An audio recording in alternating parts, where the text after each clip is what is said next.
DJ Ham does Yo, we here. Happy Monday. Like, share, subscribe, tell a friend, tell a friend. Hit that like button right now if you can. That helps the channel the most. We are in the building. Salute to the HQ. Mr. Fantastic. What's poppin'? Yo, what up? What up? What's going on, man? It's goody, man. How's the weekend and all that? Hey, man. You know what I mean? Same old same, man. You know what I mean? Just summer's here. Summertime is officially here. What does that mean? Hey, you know, man. You know, man. Salute to the single niggas in the summertime. And then how does it work in the winter? Y'all be like lonely and shit, or nah? Huh? Nah, that's just, you know what I'm saying, the BBW season for sure. That's when you get the, you know what I mean, because everybody stay in the house, so you know. Is that the 250s? That's close. The borderline ones, that's when you summertime, I mean wintertime, you know, nobody wanted to go outside in the first place. Everybody be cooking good, you know, holiday meals and shit. So yeah, that's the one. Yeah. God damn.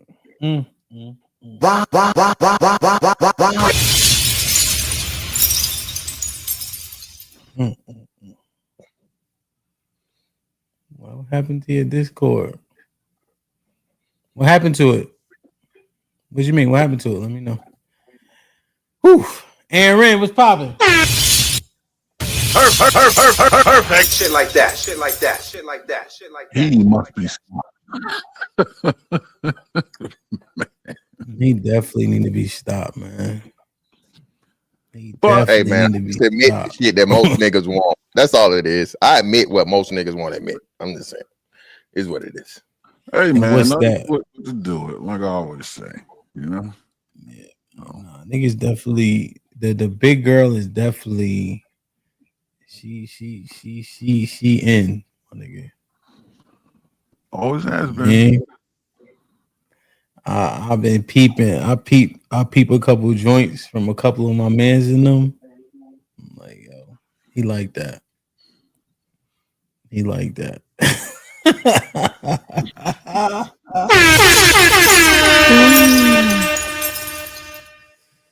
Damn, man. Like, share, subscribe, man. Aaron, what's goody? What you do this weekend?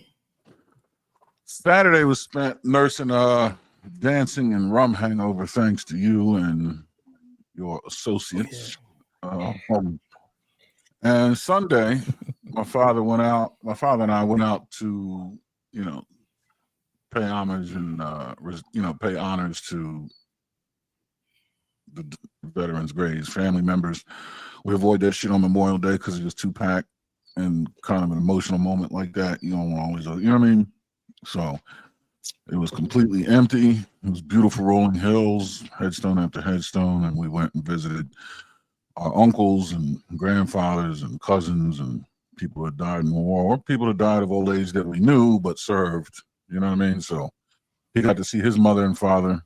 You know what I mean? My grandparents, their headstones are right next to one another. So it was just me and him. Went out in nice whip, went for a nice drive, and two of us. Yeah, what's up, man? Salute the pops, man, for sure, man. Let me see you in the chat real quick, and we get it popping, man. Salute to 60 people already in attendance, and we have 25 likes. Let's go ahead and meet all the goals today. Supporting the channel, supporting Homeboy Blaze, supporting the HQ. Hit that like button. You know, risky weekend in DC is gonna be lit. August 1st through the 3rd, man. Go home on Monday. I promise you won't be disappointed. Let me see. Let me do this real quick. All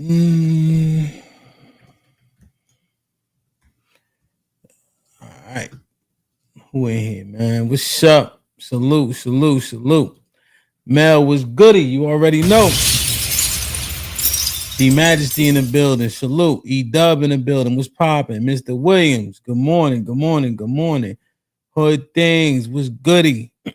Was popping. Hope all is well, man. Salute. Almanaz in the building. Strada in the building. Salute to SBS in the building. Please go like, share, and subscribe, man. J Mont was popping. Kid, good to see you. Dino, yo, happy Monday. Hope everything is everything. Melly Mel in the building. Bartholomew, Shalom. Miss Jilly, make sure y'all say what's up. Miss Jilly in the chat, please. Baby Sneak, salute. Nightbot was popping. 10:15, we see you. Miss Goody, Uncut, let me know what you're talking about. Yeah, check it out. And I could drop a new one real quick, man. Salute to Miss Jilly. Got me J Mont already. Let me see. I got Strada. Rock, what's good, kid? Good to see you, of course. Salute, salute, salute. Let me see. Fishing, yo, appreciate you. All the love and support on the IG and all that too, man. Champion Feminist, what up, Keisha? Salute, homeboy, Shalom. James, what it was popping. Hope all is well. Aaron, shalom. Callie putting in work. That's always a blessing. Aaron putting in work. That's always a blessing. Sunshine was popping. Impressed. What up, though? Good to see you. Good to see you. Reese. What going on, my youth? Let me see. Bet Life was goody, kid. OG Bet Life in the building. Big Lee was popping. Good morning. Good morning. Good morning. Reaper was good. Hope all is well. Heather, salute, salute, salute. Job was popping. Hope everything is everything, man. Ed with the $2 says, fantastic look like everyone blind uncle. So Roos was shaking. Put a one in the chat if you feeling all right. You know what I'm saying? Salute to the 100 people almost in the building. Salute to everybody on X and all that. Kick is an interesting place, man. Yeah. Hey, yo, you know what I gathered, yo? With the NIL shit and with everybody being able to transfer, things have evened out tremendously. Like, I'm noticing teams losing 1 or 2 games that they normally wouldn't lose.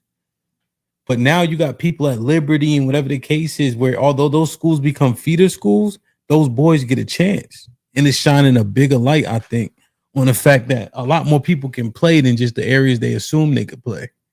You know?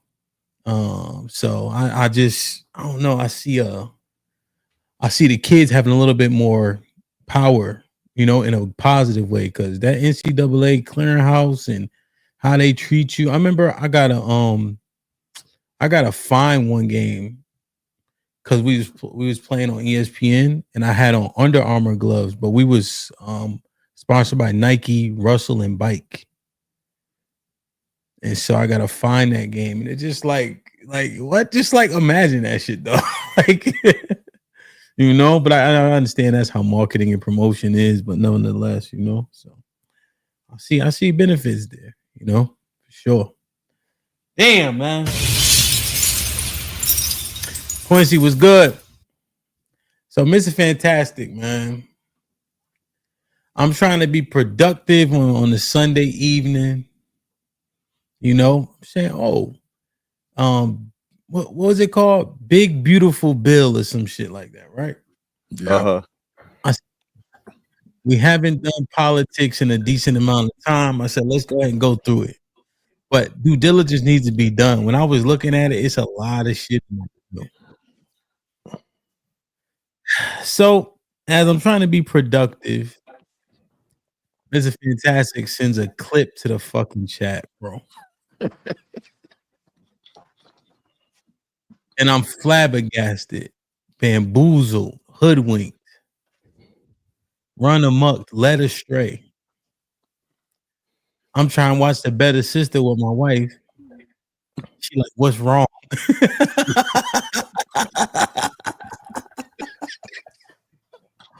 I'm like, yo, why he did that? Yo, he ain't had nothing to do. And I see this and I can't believe it, bro. And it all just pours into one another. We was just having a toxic masculinity conversation. know what I'm saying? We just was having that conversation. We was just talking about Tracy Ellis Ross, and she want the men that she deal with to be open or understanding of gender fluidity. And she's saying like that's uberly positive in terms of the man that she want to link herself to. My brother Corn on the panel, like, yeah, she in LA, so I could see that. Like, he gonna have to deal with a lot of it. So she want him to be prepared or whatever the case is. And then he sends this clip. Do you got the clip queued up, asshole? I mean, Mr. Fantastic. Of course. I'll be both of them. Just like a villain today and everything. Know it, man. You're like an LA villain. Deontay, I've learned it. It's best to be.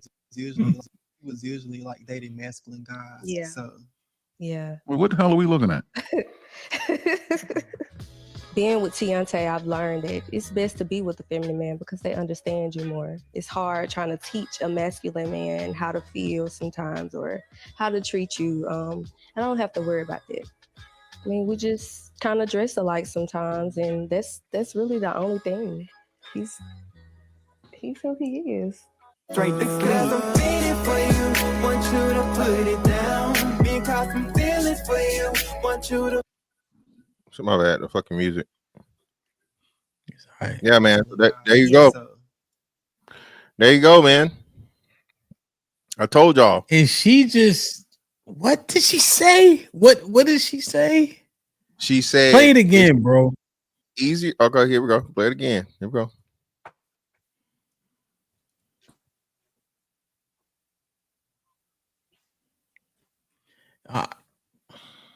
Terrible. I need dating a masculine man, a black man now. Terrible. That is crazy, son. Like, I don't get it, man. Play it again, man.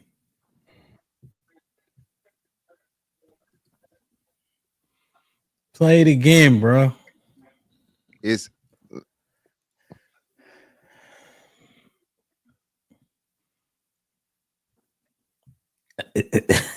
these young motherfuckers is Fantastic was right. They know these niggas gay and they fuck them anyway. Okay? I told y'all all this down low shit or whatever. First and foremost, again, Hemp, what do we know? There's never been a straight down low man. Never existed. But the brainwashing and the propaganda had us thinking, oh man, these straight niggas was out here fooling them and they was really gay niggas. No, it was always gay niggas impersonating straight niggas. And now we got this shit.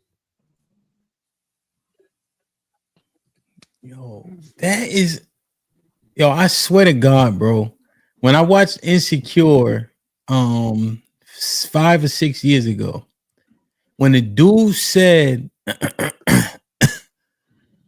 he had an encounter with his man, she curved him. I thought that's what was happening. Nope. And now you fast forward 5, 6 years later, it's opposite. Hemp, they done seen the motherfucking the circle stains in the front of a nigga's drawers, and they keep washing them. Okay. These hoes knew the whole time. And then it's just that when the nigga go too far or, you know, the relationship goes south, now she gonna spill the beans and tell everybody that this nigga was, you know, he was gay the whole time. But bitch, you know, you still that's how you end up with one T cell. You know what I'm saying? Mr. Fantastic. Yes, sir. You fucking up my life. I chose life. violence today, by the way. If you guys don't know, I definitely chose violence. Okay, go ahead, brother. And you're launching a full frontal assault on my life's work to prove that there aren't as many gay black men in the world as Sistren would purport there are. And yet, here we are. El Destructo. Yeah, I told you most of these dudes, the dudes that they claim they don't know or whatever. The thing is about this. So we frame this. There are way more quote unquote gay black women than gay black men by the numbers and by everything. But the true thing of it is they don't care, Aaron. They use it as an insult to straight men, quote unquote, the ones that really aren't, and they purport that most of us straight ones are, when they're actually dealing with willingly and having sex with the gay ones, but they don't care. But that's a contradiction of terms, that you're going to deal with a demographic that you're saying should be an insult if you identify someone as such. Doesn't that kind of self-annihilate as a concept? That's the entire point, Aaron. They're shaming the men and then trying to insult the men that are straight by calling them the type of men that they want to and actually deal with. Yeah. Well, I believe it even says it in the Bible. An end.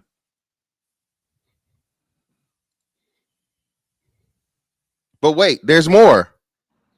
But wait, it gets worse. Well, again, the first confirmations of my theory, right? In my that I've been saying for quite some time, way before I ran into the This Might Be Risky platform, happened on the This Might Be Risky platform. Okay. I know we remember this goodie. You ever had a woman that knows you're gay proposition you for sex? Yes. All right, then. Thank you. That's all we need to know. You just proved the point. That's what they're saying. And that's what the claim we're making is: black women know that men are gay. They don't care, and they either try to fuck them or fuck them anyway. And this one's too fast. I sped it up to get to that one, but we got another that one. But again, we're gonna run it back for y'all one more time, one more again. You ever had a woman that knows you're gay proposition you for sex? Yes. All right, then. Thank you. That's all we need to know. You just and Ham, who was that? That was a fully non-heterosexual man, correct? Yeah, even to the point where he never even had a sexual encounter with a woman ever. Never once. And then there's this one, yeah. Ham. Yeah, he's definitely a charter member.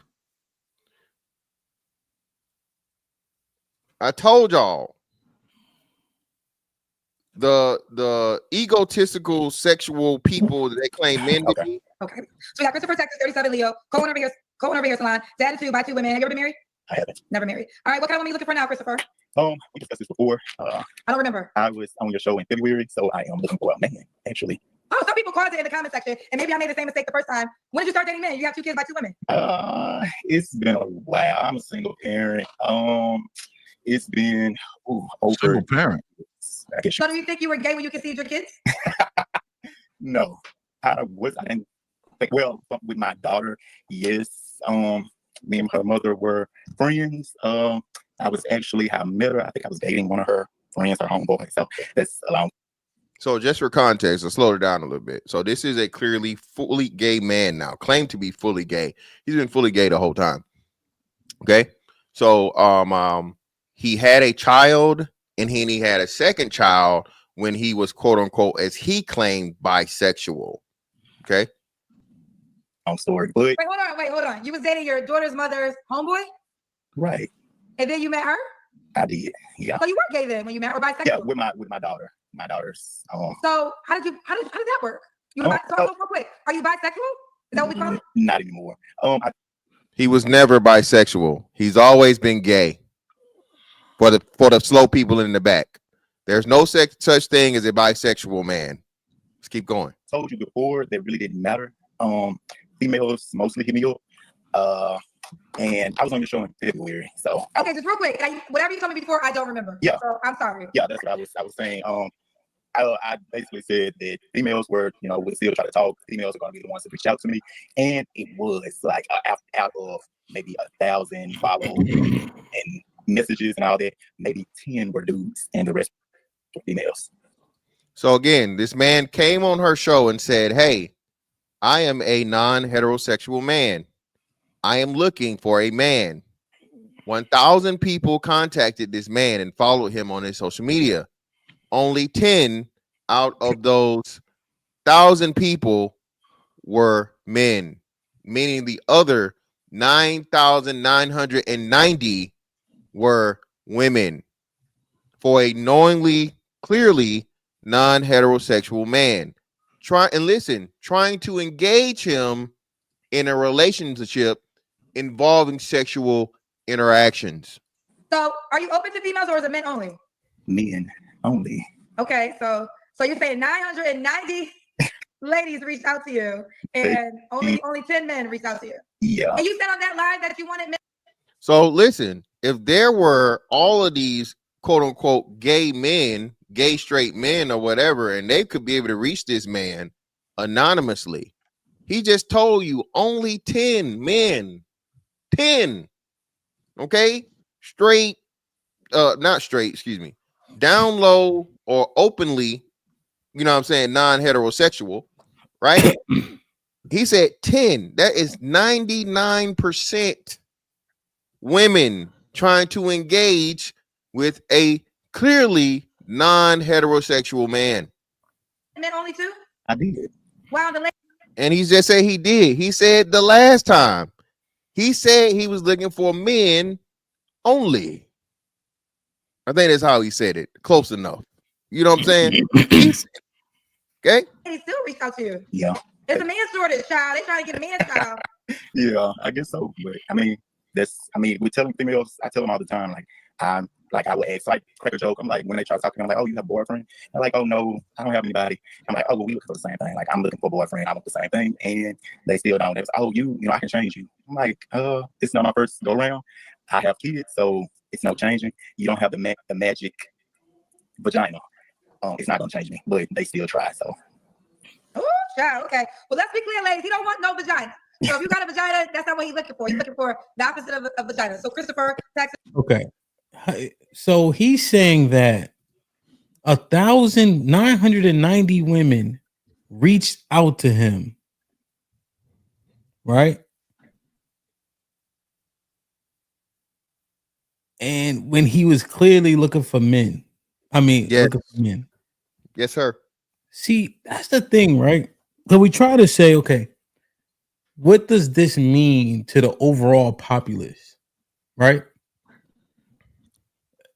Is this just a incident in terms of conduct and modus operandi? Because there's a few other examples, you know. But do you take that 990, ask them why, and then extrapolate that? No. So no. So yeah, you definitely take it and you extrapolate it as a micro of the macro, right? There are too many reoccurring occasions of it, Hamp. And the thing is, because it doesn't fit a narrative that would vindicate black men and denigrate black women, that's why it never gets talked about. So you can come sit around and call niggas gay all day, right? Because it's an insult. Even though black women are the best of friends with you know, gay dudes and they follow the advice of gay dudes. Hamp, did you even know it was a Hamp? There's a gay dating coach for black women. For straight men, allegedly. Wait, what? I'm gonna say, I know, Aaron, I'm gonna repeat it to you, brother. There's a gay black dating coach for black women to attract straight men. A gay man is teaching women how to pick up men. Yes, allegedly. Which we know gay men know absolutely nothing about straight men. Nothing at all.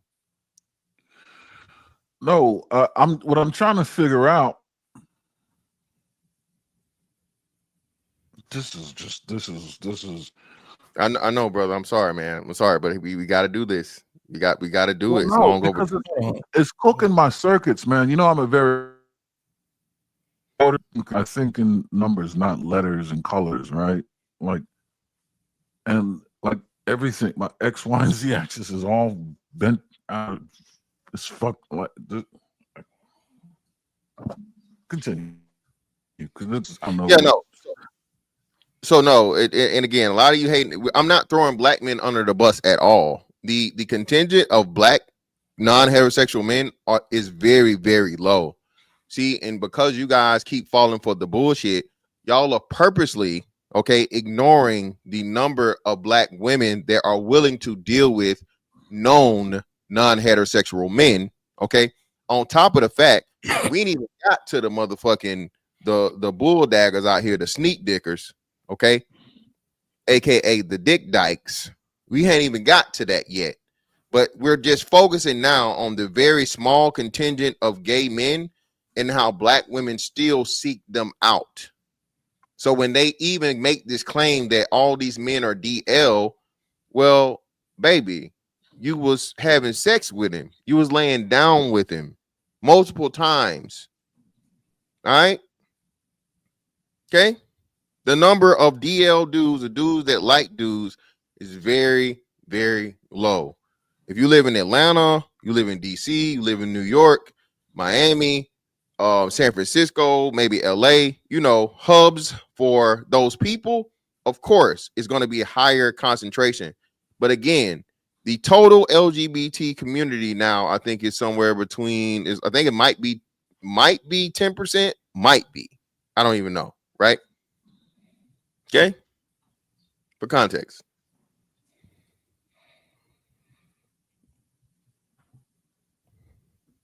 Let me show you this one. Hold on. My computational ability has been exceeded.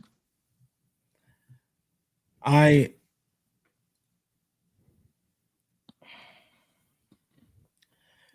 ahead.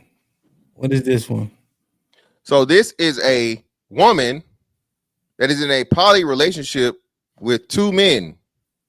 They are all dealing with each other in the way that you can see. So this woman is dealing with two men that are dealing with her. Okay? They know they're gay. They fuck them anyway. All right?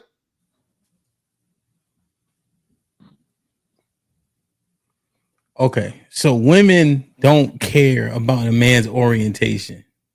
No. Black women specifically. No. Why? No. Now that part. Why would it be black women specifically? That don't make sense. Again, Ham, I told y'all. Remember, I don't know if I showed the thing. White women are disgusting, bro. You know that. I know they are. But white women don't pretend like it's one way and it's the other way. They just, if they full on like the dudes that's fucking the dudes, they just say it. Black women out here motherfucking pump faking. But then, are they? Yes. What? She's rare. Well, you had the first clip. You have that clip right there. And then the dude who went on Kendra's show, so we assume that the overwhelming majority of those women are black. 990 reached out to him.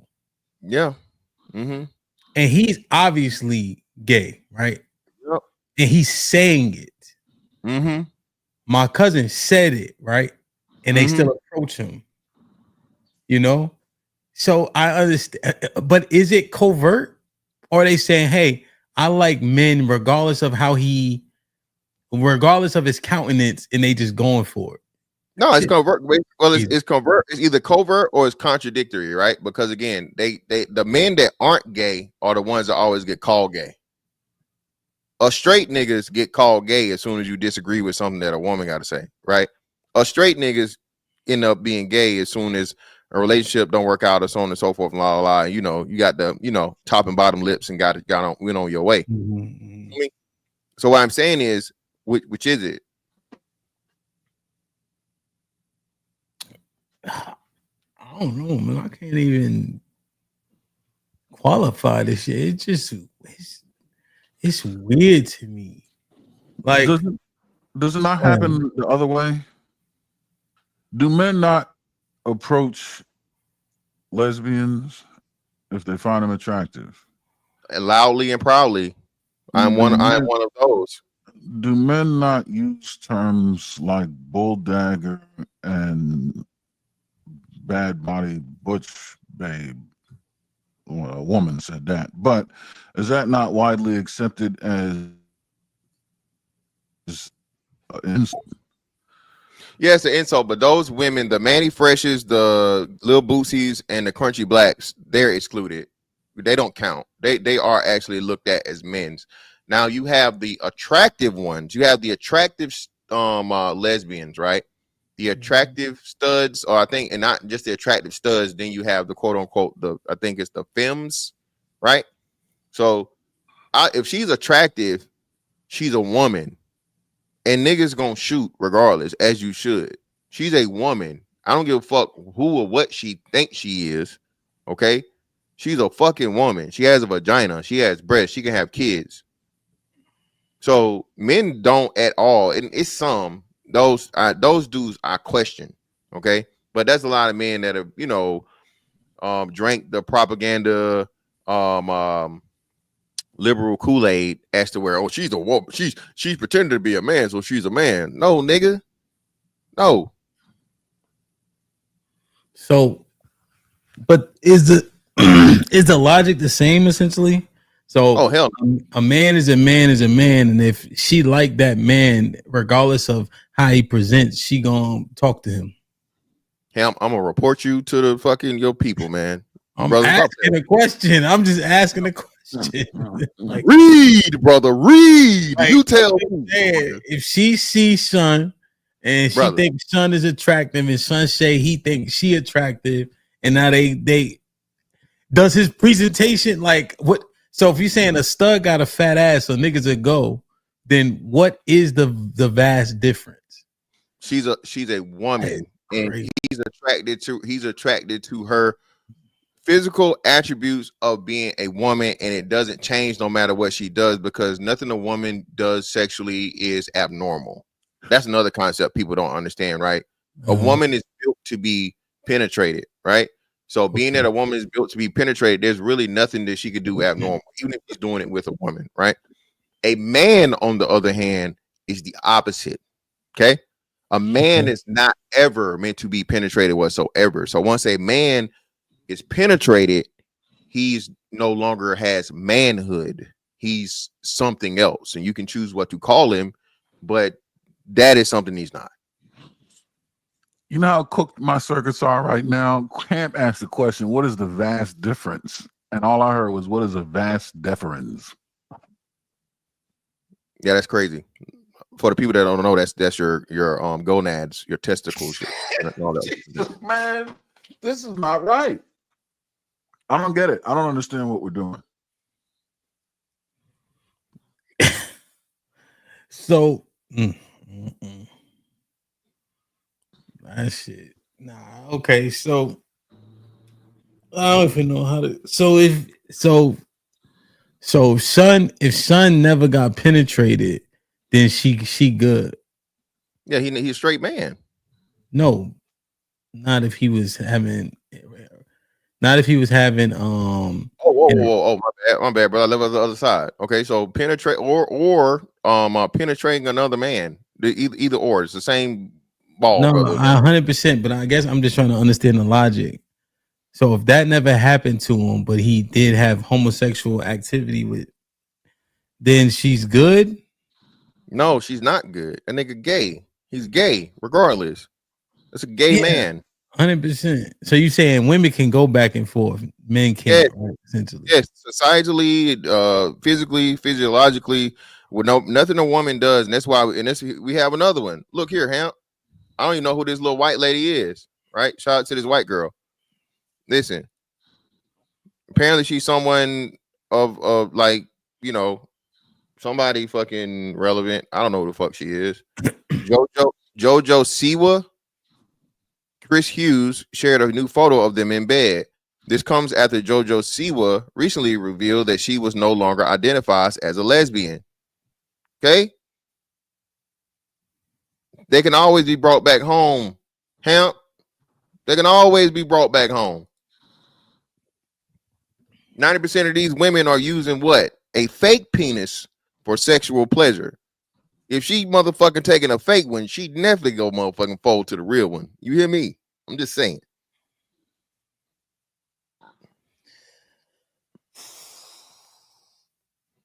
Okay, so now here's what gives me cause for pause, right?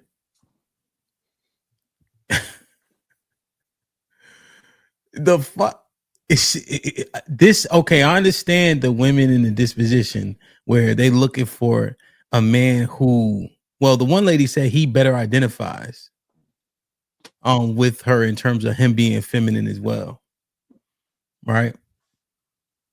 But furthermore, this can't help but open the door to the percentage of black men being homosexual increasing exponentially. No, It has to, bro.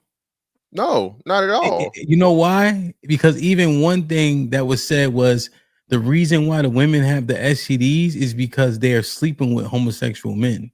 Yeah, the same. So hold on, Hemp. Thank you. Thank you, brother. I know, but even when we say the same, right? That same number has to be reassessed. No. Hey, we just said, right? You the checkmate of all checkmates. Shout out to Beans, right? You had 9,990 black women reach out to one clearly gay man. Do I need to say it again? And what do we say, Hemp? 80-20 rule, right?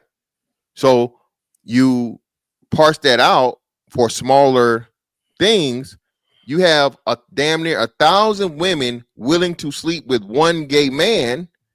If he was to, and he told you, even when he was clearly gay, he had a child. Hemp, you think she was the only one he was sleeping with? So no, it doesn't increase the numbers. It increases the sexual encounters that black women are having with the small numbers.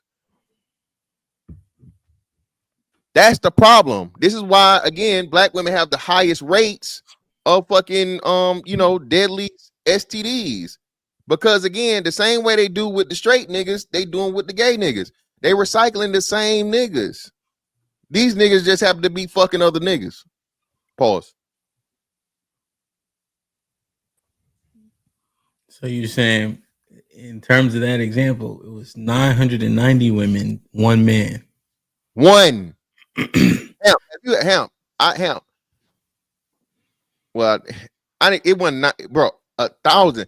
Was it? It wasn't 1,000 women, bro. Hemp. When I did the Kendra G shit, Hemp, I didn't have 1,000 women hit me up. I hit over 500, but not 1,000. What you mean you did, Kendra G? You was on the show before? Yeah, we talked about this a long time ago.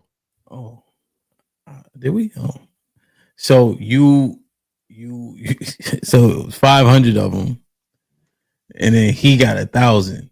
1,000. That shit is fucking crazy, bro. Like I don't. So what's your synopsis overall? My synopsis is, again, they know they gay and they fuck them anyway. Then they get out here and they tell the straight niggas that the straight niggas is one that's gay and the straight niggas is this and that and the straight niggas is down low. And no, it's not. The straight niggas ain't down low, baby. The niggas you fucking is. Okay? The men that you're dealing with are the quote unquote down low ones. And you keep them, they're cool with them being down low as long as they're giving them what they want and need.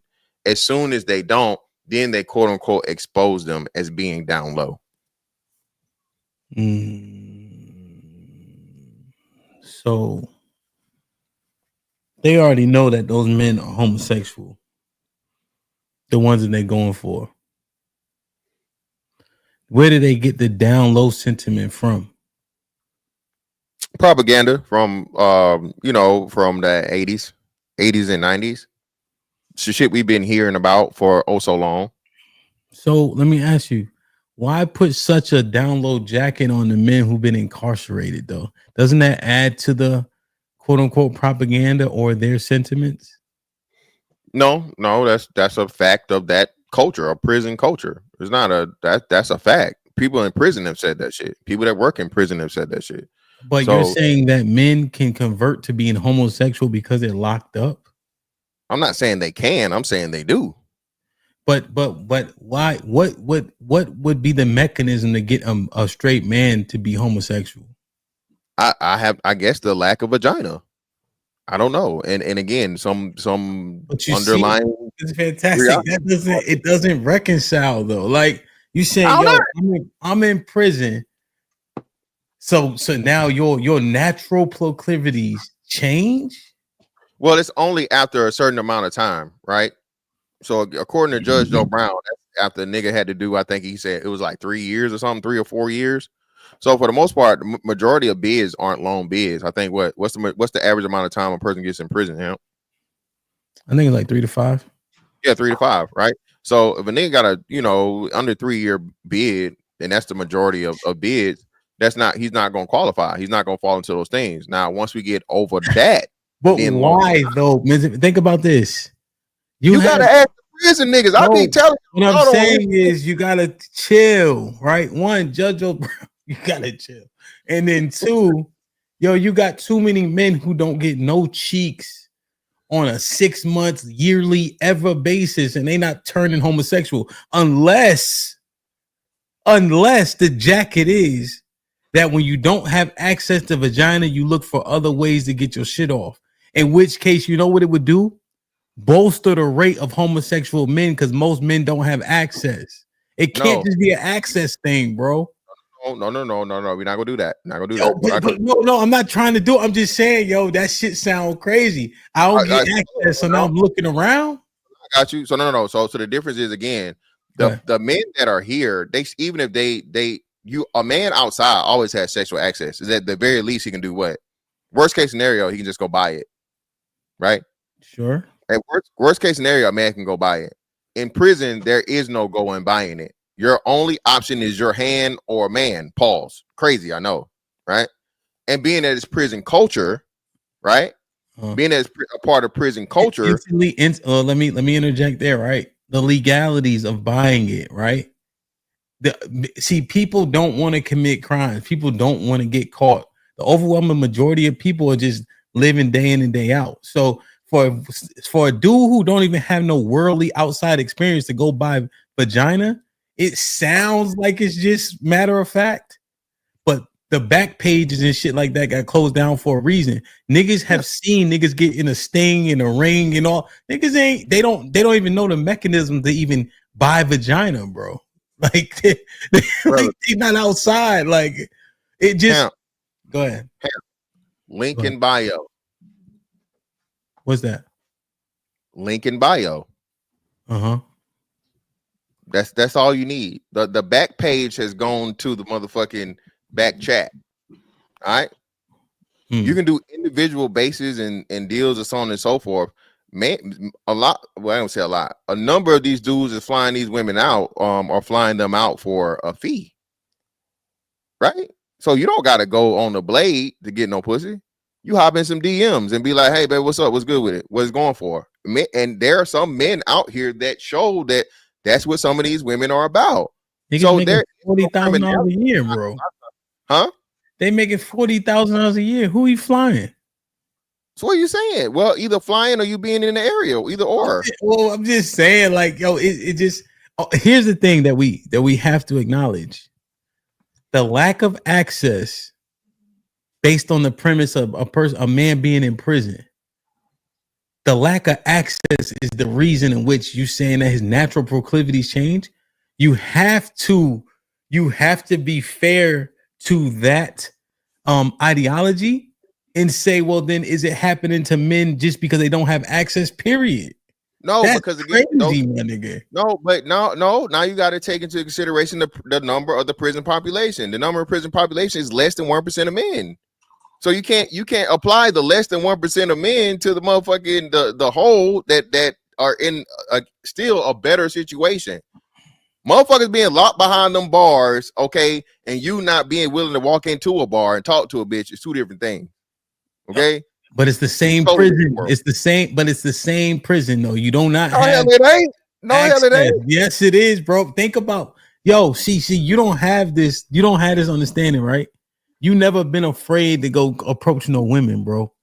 But do you know what it's like in the mindset of a man who don't have the aesthetic, don't have the finances, and then has to approach, bro? That's like a mental prison. They not it, the access doesn't exist, regardless if he locked up or if he ain't. If you have that mindset. Okay, so even if he is, like I said, if that's the case, he's still not fucking no boys. But that's the thing, though, Mr. Fantastic. When they start alleging how many men are down low, and then you come with this premise, you couple those together, and based on this logic, how you know? No, that's no. Again, that logic, you're parsing two things together, completely, totally opposite. Again, so we're gonna walk this down again. All right, and then last thing, 900 women, the one dude. We can extrapolate that number, which is overwhelmingly less than 1%. But the prison population throughout time immemorial, you putting this jacket on. So even though the population at one time is 1%, what about over the course of 20 years? It's still 1%. But I'm saying over time, right? I'm just this shit. Craig, go ahead. My bad. Go ahead. It actually reduces because the prison population is going down exponentially. It's going down, so it's been higher recently. Yeah, it's going. So again, the reason why the one matters for the free man is not the same parameters for the prison, because all those people have free will, right? We're not even getting into the women that are actually hitting up fucking prison inmates. That's totally different. But let's just stay here, right? So women having the choice of any and every free straight man on the planet, right? And them choosing in the hundreds or thousands of men at this point, thousands of men that have been on Kendra G's platform, right? And choosing to engage this man or proposition this man after he said he went on there and said, hey, he's looking for men and he's clearly a non-heterosexual man, right? Okay, 1,000 women hit up this man.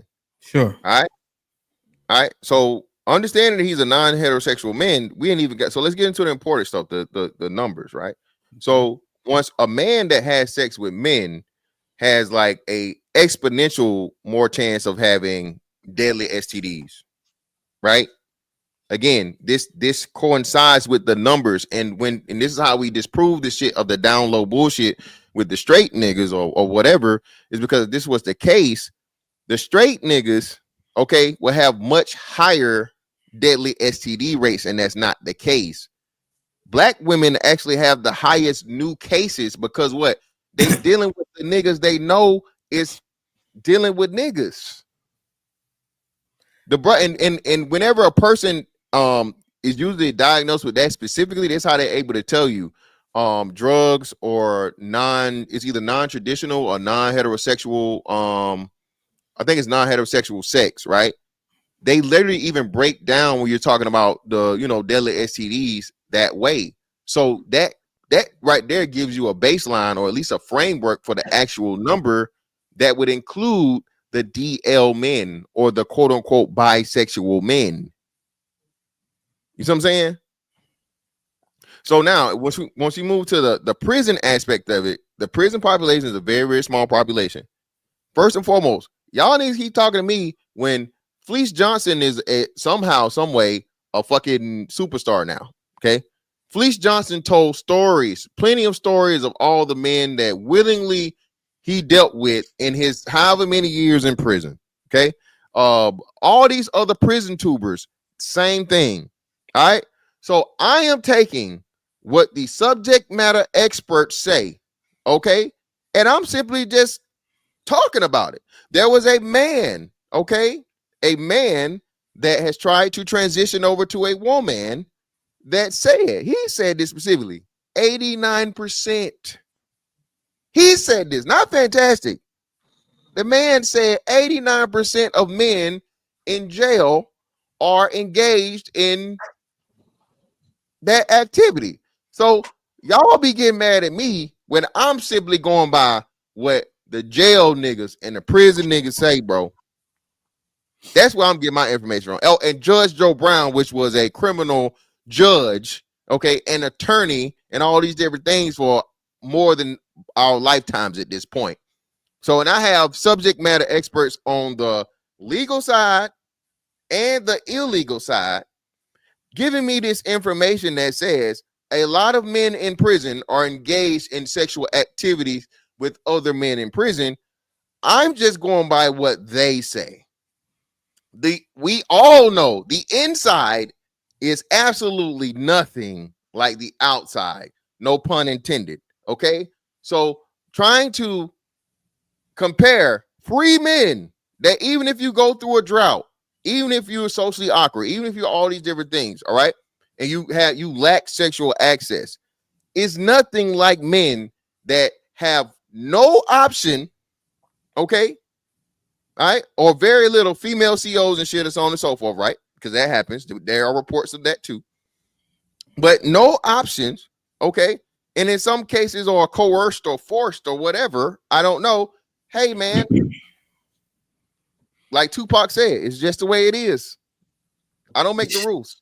First off, I don't give a fuck what Fleece Johnson is talking about. That motherfucker was been in jail since he was 14 years old. Like he not even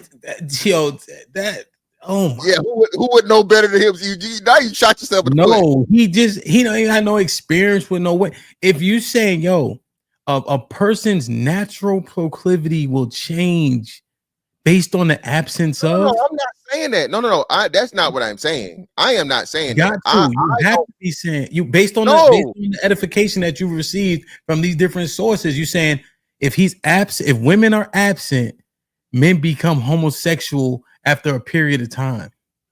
That's what the jail niggas say. I'm saying that them niggas is gay. I don't agree with that. A straight man is a straight man is a straight man. Okay. God gave you two hands for a reason. All right. So two hands, never a man. You feel me? That's me. What I'm saying is those dudes, and they made up terminology, gay for stay. This is an excuse that gay men make up for when they're behind bars to engage in gay activities. Okay, because they're already homosexual, right? Yeah. So, so what is it? Is it that the men who go to prison are more likely to be homosexual? Yes. Homosexuals? Clearly. You said that? Bro, do you understand what that means? 1% of niggas, it's 1% of niggas. So it's not this is what I'm saying. Even if you say that and you parse it out, it's still the 1%. So that's what I'm talking about. They're included.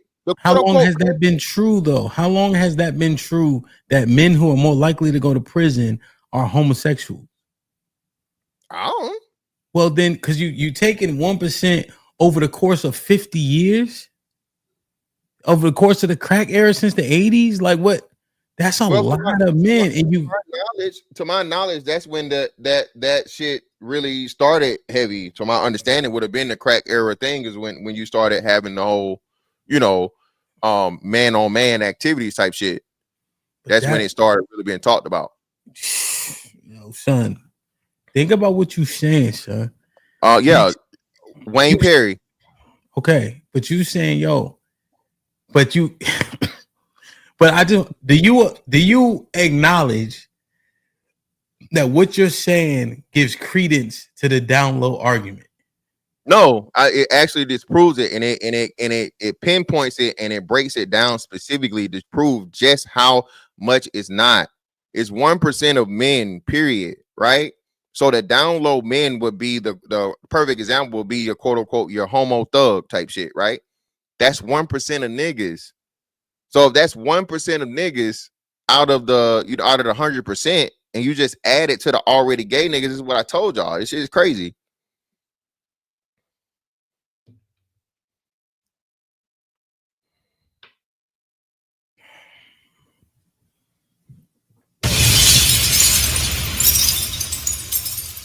So here's a couple of different things happening, right? We got focused on that, right? But one thing that also popped in my head was the nature. Sound like nature's in question, right? If you said like men could just be more moist if they likely to go to jail or prison specifically. right? But the one woman said that he's feminine, and so they get along better, right? How he conducts himself is more favorable to her, right? Now, let's say that's true. Not even the homosexual aspect, which I know is hard to parse out. But the fact that the woman saying he gets her, he's more emotionally invested, more emotionally connected, gives me cause for pause also. I never, because she's saying that archetype is attractive. Because based on her premise, he ain't gay, he just presents like feminine. And that's the archetype that she attracted to. There was a white girl that we covered. She was with a black dude. He was presenting as feminine essentially in the same vein, and she was with it. And then if they given access to men who they are knowingly know that they are homosexual, what does that say? Is it an attack on masculinity? Well, yeah, no. So yeah, women, it's a feminist ideology as to where the women want to deal with men that lack authority, that lack the masculine things that exude power, right? This is why there's been an uptick in a lot of these teachers dealing with boys, right? So what feminism does is that it tears a system down within itself by empowering the women and telling the women that the men are evil and the men are always out to attack them. So men are scary, men are dangerous. But then you have the biological imperative of where women want to have, physical contact with and have sex with men. So in order to cope with that, they look for lesser men. They look for men that have the physiology but don't have the personality, right? Or the traits. You feel me? Mm-hmm. Yeah. So it's a lot easier for her to deal with a man that quote unquote is a man, but nothing about him says manly. Is that a handsome lady? Nah, it's an actual woman. That's a biological woman. Who? They're a handsome woman. Adochi's best friend. What's my biggest dating red flag? That's a handsome lady. Is it being on the DL? You're on the right track. I have my answer. Is it close enough? You want to guess one more time? What would be a red flag for me? Bad music taste. Oh, that is a good one. Because that's one for me. That is a good one. Like, that's not what I mean. You don't listen to Michael Jackson. But okay. Okay. This is a huge red flag for me. All right. It's so crazy. I was gonna say men.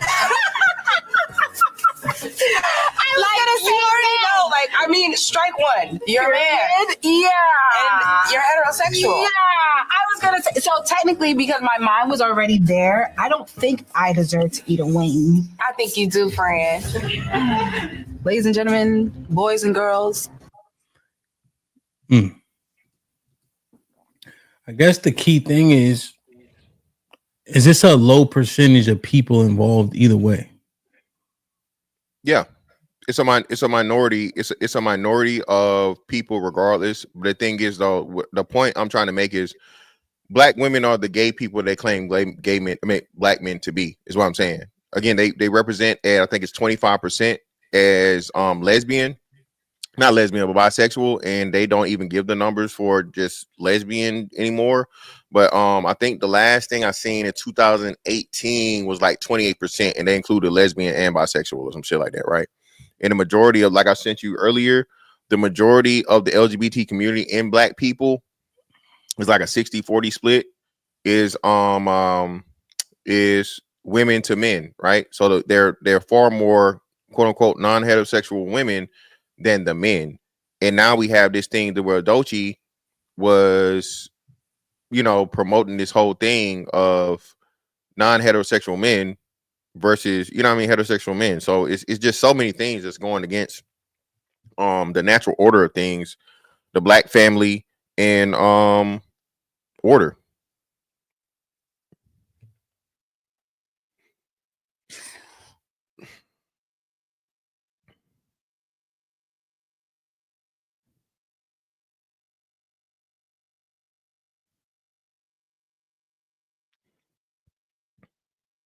Aaron, you got anything, brother?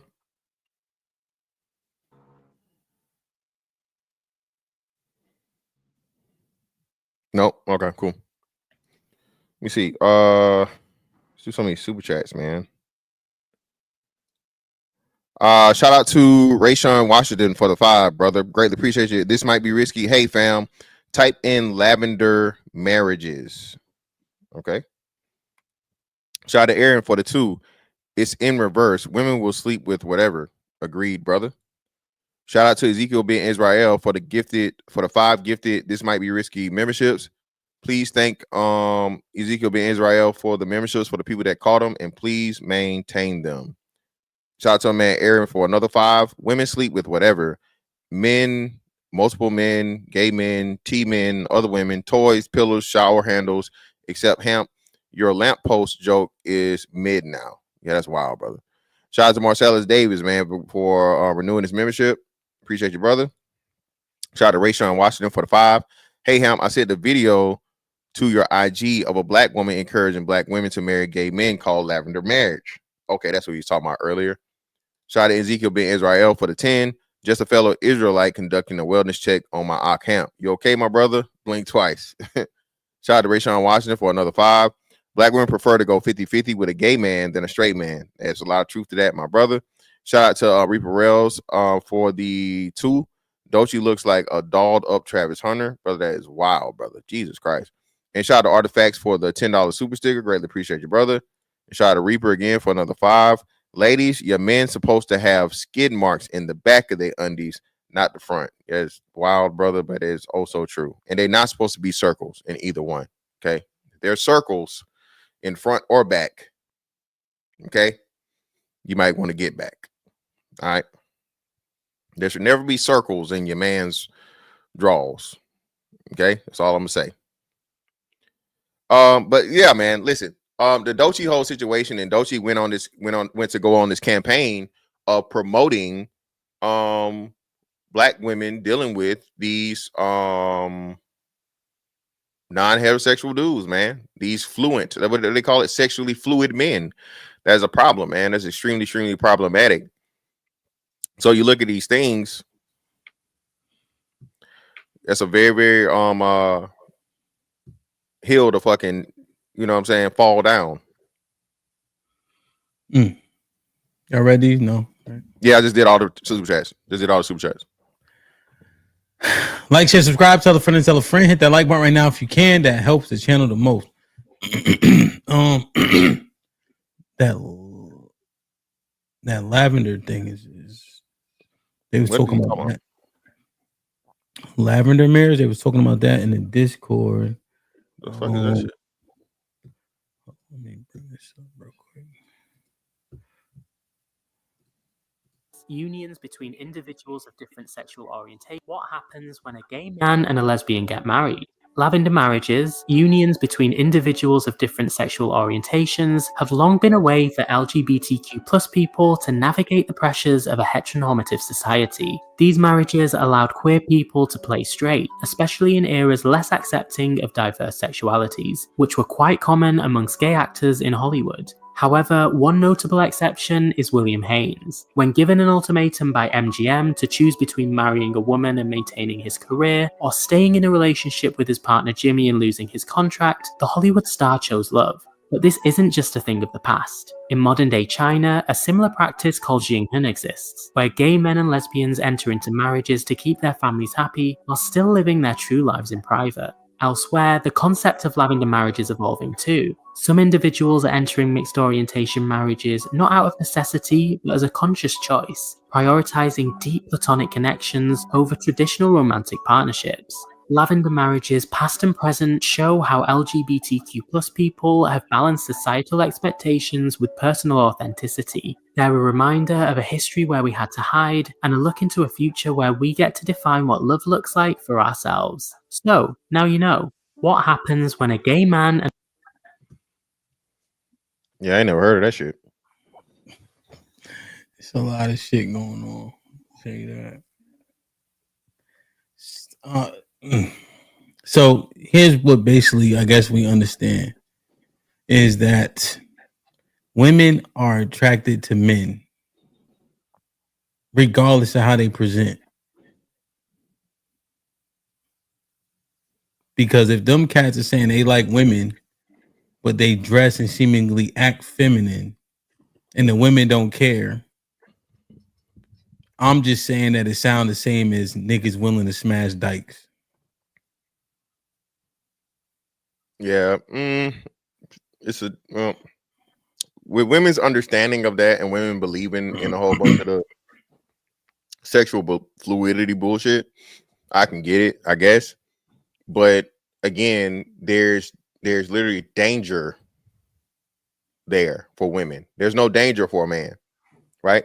Lesbians STD rate and stuff doesn't go up for her dealing with women, right? If anything, it goes down, right?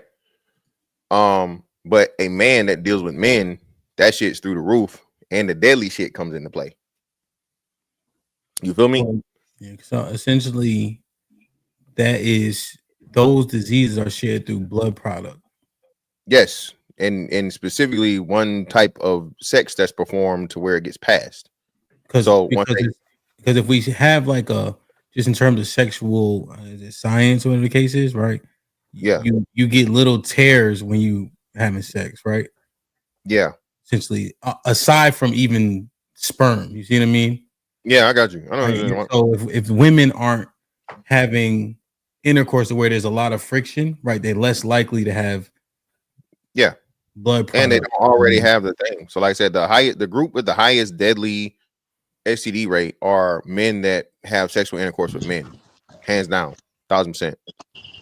So when a woman opens herself up, literally, okay, to a man that's participating in those activities, she now puts her life at risk over dick when she could just choose the you know what I'm saying, the non-risky one, all right, and she still chooses the one that's motherfucking go put her ass in the grave a lot earlier. You know what's interesting about it though?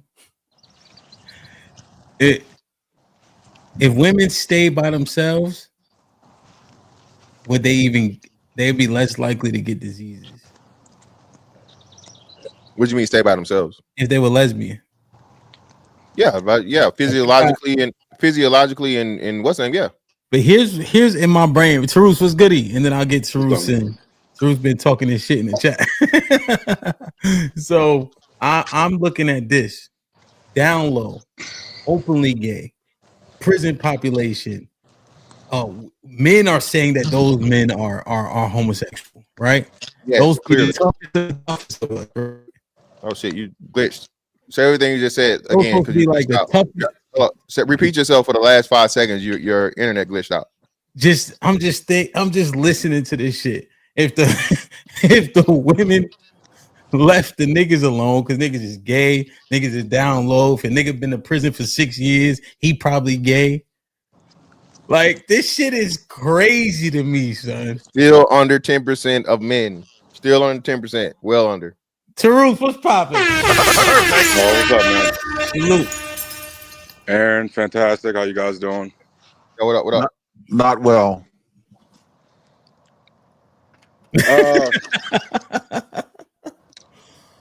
Hamp, I just gotta be honest, man. Mr. Fantastic, respectfully, you talk about dick more than gay dudes do. Like, every single time I click on this panel, bro, or watch the stream, you talking about someone else's dick. Is that not in and of itself feminine, non-masculine behavior? Can I reply, brother? Yeah, I just asked you a question.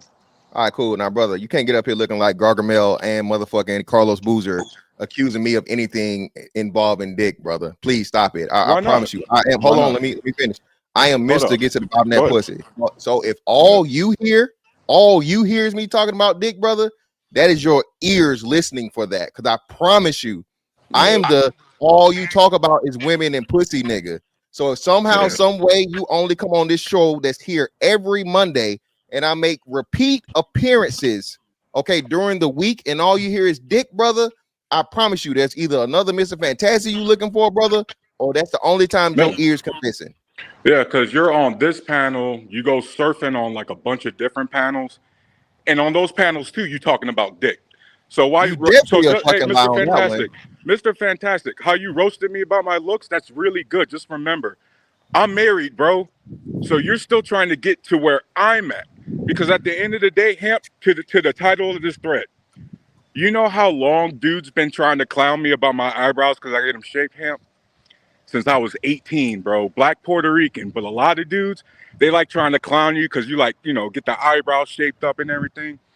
17 years later in this marriage, Hemp, them dudes still single. So those women must like something. The women must like something about straight men who clean themselves up. There must be something about the fantastics of the world who, despite being funny, despite looking the part, they can't keep anyone around them. Mr. Fantastic, can you answer me this? What has a gay dude done to you directly that has negatively affected your dating life? Nothing at all, What bro. has a gay dude done directly that has affected your bills or your freedoms or your liberties? Nothing at all. So I don't deal with them why, like that, bro. despite the panels, despite everywhere, are you constantly negatively talking about the LGBT people and then trashing black women as if they're specifically to blame for that? Okay, okay, you done? All right, cool. So the uptick in the LGBT community in black people and black men specifically can be directly linked to black women, being that black women, like you said, talking about me, right? Brother, I'm not trying to be married, first and foremost. Been there, done that. Okay. Then why are you talking about relationships if you ain't trying to be married? What you up here for? Like because you don't even practice what you preach. Why are you even up here? I practice what I preach. I practice what I preach. Very well, these panels be talking about relationships, and you just admitted you don't want to be in one. So why the fuck you even up here? No, you wasting everybody. You just admitted to the entire panel you wasting everybody's time. I'm not wasting anything. I said I'm not trying to be married, brother. In the context of what you're talking about, I'm not been there, done that, as I said. So what is the context? Whoa! In the context of marriage, what else is there to talk about? What do you mean? Well, plenty. Well, I'm pretty sure you're in a legal state-sanctioned marriage, correct? State of something, correct? Yeah, sure. All right, cool. So maybe it's a foreign concept to you, but you know, people do have spiritual marriages. People do have marriages through Are other you in a spiritual marriage? No, I'm not. Are you in a psychological marriage? Are you in a marriage that you can perform telekinetic powers? No, I don't know. No, so what the fuck are you talking about right now? What are you talking about right now? Well, again, brother, like I said, I just been divorced. 2022 is 2025. So I would like to enjoy and thoroughly choose the woman if I do choose to get in a serious relationship again for just rushing into anything. Okay, so I'm sorry that any and every man that isn't married can't talk about motherfucking relationships. Apparently now I get that logic makes no sense, but either way, he'll be back. You know, but to the other points, right, bro? I talk about what everybody else talks about. All right, this gay thing is a thing for the black community. All right. The gay thing is a thing for the black community, and the fact that motherfuckers don't want to talk about it is a problem. You can directly link it to, again, the lack of fathers. All right, the lack of fathers in the household, and the lack of fathers. Hey, Ham, you see this family. So what is this dude talking about in the context of what? Right, 2 kids. Like, isn't that the point of a marriage? Whether you're in a spiritual marriage, a heterosexual marriage, a homosexual marriage, or whatever sort of marriage, what do you mean? What's the point of a marriage? You're not in any of them, Mr. Fantastic. So hold on, I got a question. So hold on, wait. So you believe that a homosexual marriage and a heterosexual marriage are on the same page? Keyword, yes, because marriage. Keywords. Oh, yes. Okay. So wait, brother. So I love people like you, man. So hold up. Can a homosexual marriage produce children? No. Is a homosexual marriage accurate from a scientific, biological, or physiological aspect? Yes. How? Because we see aspects of homosexual relationships in other animals. On top of that, your spiritualness, I'm not religious, so that standard doesn't apply. Also, by the way, but wait, and Mr. Fantastic, by your logic, any heterosexual marriage that doesn't produce children should be invalidated. Is that your stance? No, that's not my stance. That's a false. Then why'd that's a you false bring it up? If So it's a no, that's not a false Well, let equivalency. me You rebuttal. don't It even, is. you're Mr. Fantastic, respectfully, you don't even meet the standards of what you're trying to preach. You What are you talking understand that? How do I not meet the standard? If a heterosexual couple cannot produce a child, then why are they married? By your logic, why should they be married? It should be nullified, correct? A woman, No, that's for not- whatever reason, can't produce a child. So no point of the marriage, right? No, that's not what I said. So again, No, then why did you ask if well, a homosexual couple can produce a child if it doesn't matter? Let me respond. It does matter. So let me respond. Okay. So again, in most chances outside of very rare medical situations, there's always a possibility of child production happening between a man and a woman, a biological man and woman. Okay. Right. So outside of the anomaly, that's why. Secondly, CJ, well, no, it's you. You got feedback, bro. Mute up real quick because your phone get feedback. Hey, no. Hey, hold up, bro. You're talking to me right now. Well, I'm talking to you. That's the thing. You got feedback on your phone. I'm saying so. Just mute up for the time where you're not speaking. So it doesn't. Well, it's good. Well, not whatever. Either way. So what I'm saying is this, right? And then you gave this horrible analogy that people love.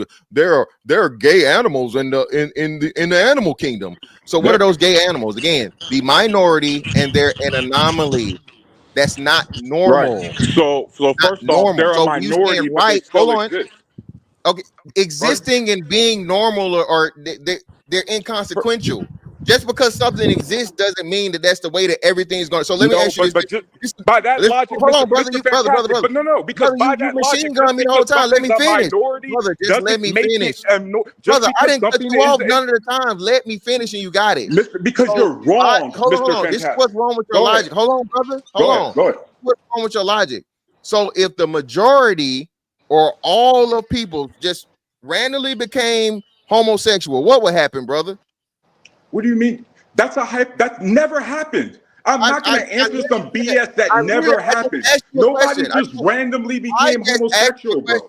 Mr. Fantastic. How am I supposed to answer a question about somebody just magically becoming homosexual? What do you want me to say about that? I didn't say magically. I literally set it up as a hypothetical. I asked you what would happen if the majority of people or all people were homosexual and there was no sexual intercourse between men and women. What would happen, brother? Please enlighten us. Tell us what would happen. Well, I guess all the children that exist in the adoption centers will get adopted because they're straight. So that's wrong. So the answer is human beings. That is absolutely right. That's absolutely right. No, Mr. Fantastic. I'll let you go. You didn't make any single point. Mr. Fantastic, by your own logic, Mr. Fantastic, a woman and a man who's in a marriage and decides not to have kids, is that an invalid marriage? Because that's not an anomaly. That might be a minority, but that's not an anomaly. See, you're making a false equivalency. You think just because something's a minority means it's rare or an anomaly. No, that is false. That is 100% false. You don't know what you're talking about. So women can choose not to have kids. In a marriage, two people can choose not to have kids. Does that mean their marriage is invalidated just because they're heterosexual? No. Okay. So now let me. So what are you up here talking about? It's not just a yes or no. Let me answer the rest of the question. No, yes, it's not. It is. No, it isn't. Okay, if you stop machine gunning and let me talk, I can clearly fucking answer your. Bro, because respectfully, dog, you haven't been saying anything. Bro, you have said shit. Hold on, bro. All right, so hey, True, y'all gotta take turns. Ain't no take turns. Yeah, man. All right. So listen to what I'm saying, bro. So the thing with your theory is two non-heterosexual people, two gay men or two gay women can never change their mind and create a child. They can adopt a child. Hold on, bro. I'm not cutting you off other than me trying to finish my statement. A person that says today, hey, I don't want to have a child, or partners that say today they don't want to have a child, at any given time can change their mind and produce a child. It is impossible for people of the same sex to do that, brother. So that's why it's not an anomaly, because it is a choice. And being that people change their minds all the fucking time, it's not false. Everything false, I'm saying because again, you keep implying that the only way to create a family is to reproduce. There are plenty of children that you can adopt right now that came from heterosexual couples that did not want their child. So you can create a whole family. A gay couple can go create a family right now from some kid that got abandoned by a straight heterosexual couple. And by the way, vice versa. Guess what? A woman who can't produce a child, you know how she can still create a family, Mr. Fantastic? She can go to the adoption center with her man and go adopt a kid. All of a sudden, she just created a family that you said wasn't possible. Yeah. And I still say it's impossible because, again, 2 men or 2 women being in a relationship is confusion. Oh, my God, bro. It's confusion. It is confusion for a child. No, it's confusing to you. Well, let me ask this question. To you. Be specific. Tarus, Yeah. Fantastic. Let me ask this question. The family. Let me ask a viability question. Yeah. What do you think about what he retorted with Mr. Fantastic in saying that there's plenty of kids in foster, adoption, and etc. that you can create a family construct from, and does that qualify? Or are you saying that unless those kids are biological, that doesn't constitute a family? No, I'm saying a same-sex couple having children is not normal socially, is not normal biologically. And again, it goes against the norms of the way things are supposed to be set up with. Okay. There's a reason. Again, even the idea of that being possible is what, less than 10 years old? What are we saying? Respectfully. Truth. I want to. This is what I want to ask, right? Because y'all two got the floor, right? So you could definitely go on what you want to say. I just want to ask about this particular point. So Truth, he's saying, right, because it is still considered, I think, majority-wise, abnormal for a kid to have 2 fathers or 2 mothers. He says, therefore, it doesn't qualify, and it would seemingly do them children more likely a disservice. What would be your reply to that? And then you can expound on what you want to say. This is why sometimes this conversation gets so frustrating, because we act like all these norms have always been set in stone. Hamp, do you understand how many people are still alive today that remember like the back of their hand when guys like me would go to jail for interracial marriage? How long ago was that? Loving was what, 1940? 1969, something like that. 69. Loving was 1969? 1969, yes. In the 60s, that's when it got. And that was in Virginia. So you probably assume it got even worse going further south. How many grandmas and grandpas, still remember them days alive and well, healthy? Yeah, my grandma's 90. By the statistics, Hamp, interracial marriage in this country is still the minority. Yes. Which means interracial marriage, even in a heterosexual couple, a straight couple, to Mr. Fantastic, is an anomaly, shouldn't be accepted, and should be getting rid of. Okay. You understand how stupid that logic is? I mean, for God's sakes, Hamp, in 1924, that's when we came up with the 1-drop rule. The Virginia state came up with the 1-drop rule. You know why? Because too many white dudes had the anomaly of their mulatto-ass kids. And we needed to color code everything.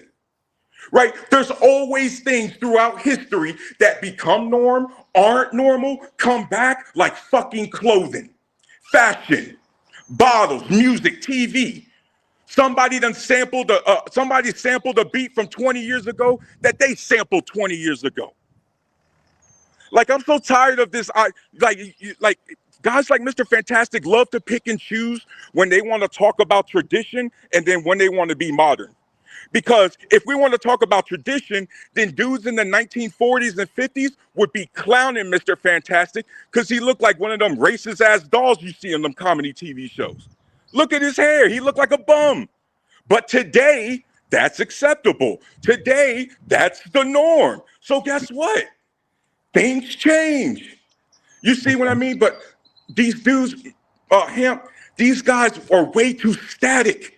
The inability to adapt and evolve by so many of my fellow men, it is pathetic. You guys come up here acting like dinosaurs and wonder why women don't want to fuck with y'all. All right, hold on. All right, put a like, pin dang, in it. Bro. Put a pin in it. Hold on. Like, damn, dog. All right, so we gonna get a response from Mr. Fantastic. Let me just Tarus crazy. Oh my God. Ezekiel Ben Israel with the 10 ounces. Just a fellow Israelite conducting a wellness check on my eye. Man, are you okay, my brother? Yeah, I'm good. I'm just listening, man.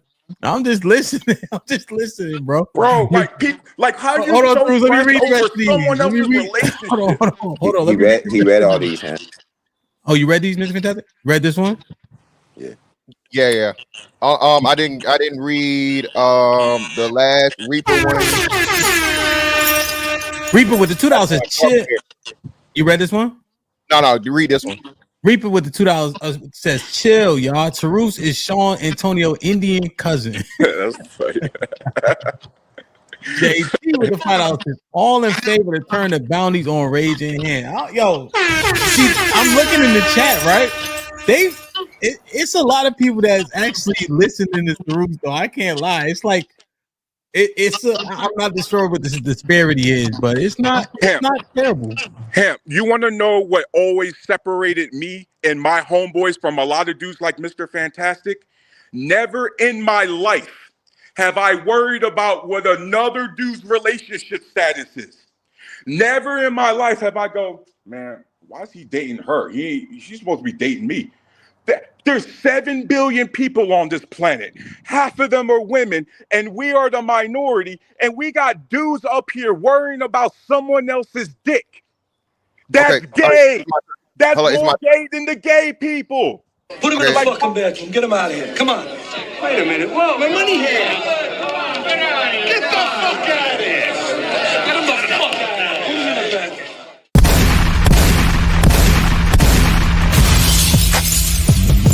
Niggas want me dead. Put prices on my head. I cock my shit and I pop my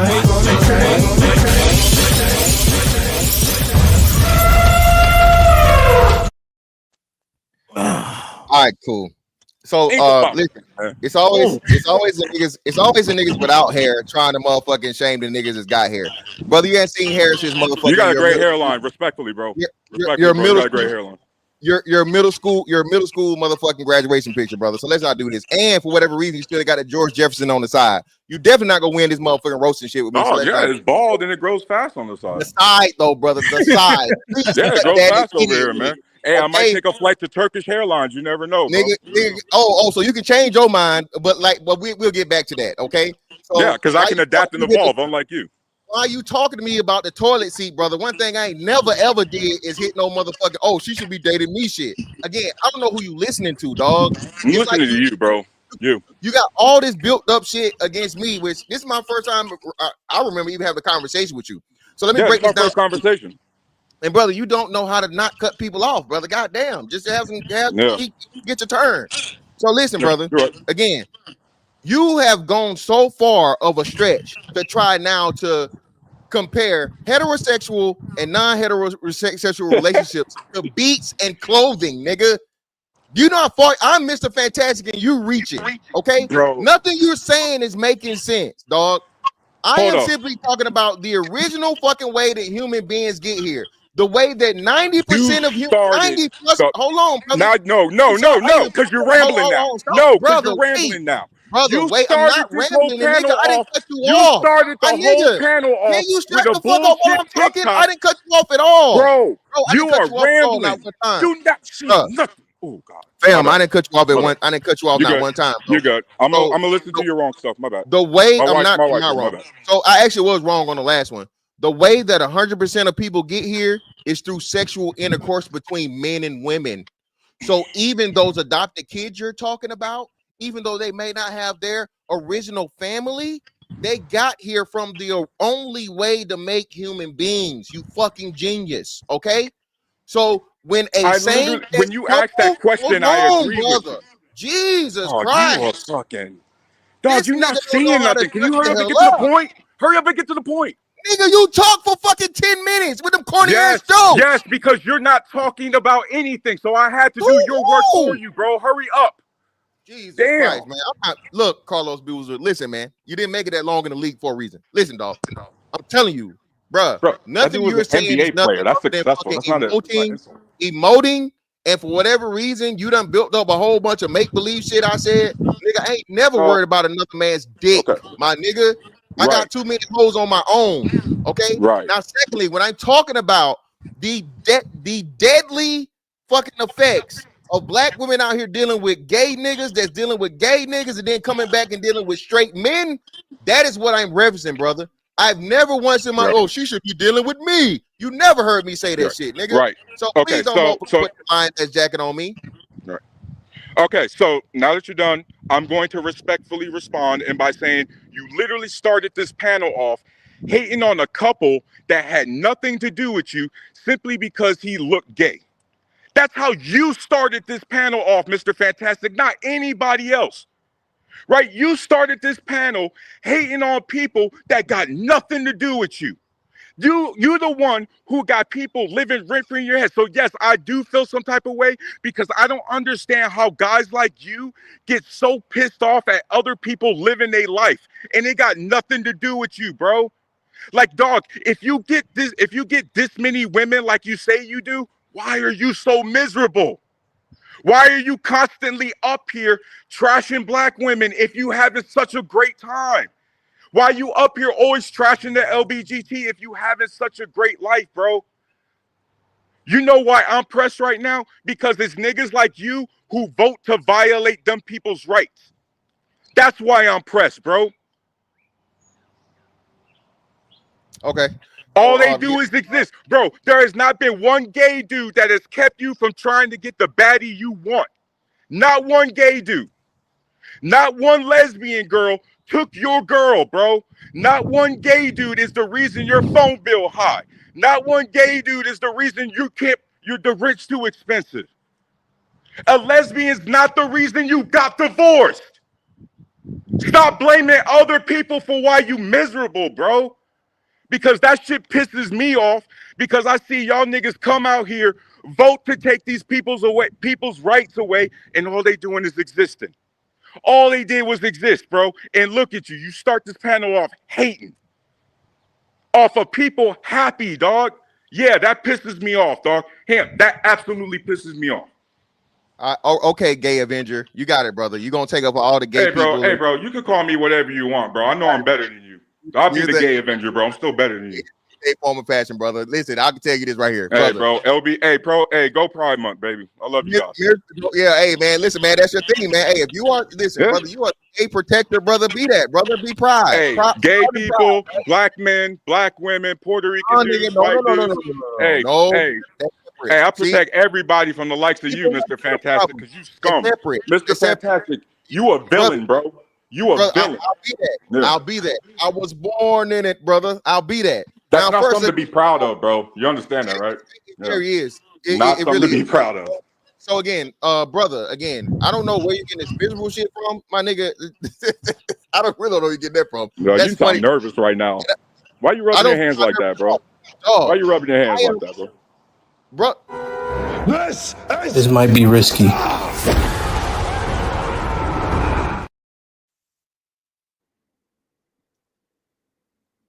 You muted him.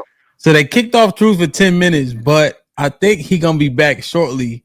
And also, this is why I be like hesitant at times because what he's adding to the conversation, it gotta be retorted. Now, one thing I know about Mr. Fantastic, he like to retort with opposition still in the ring. You feel me?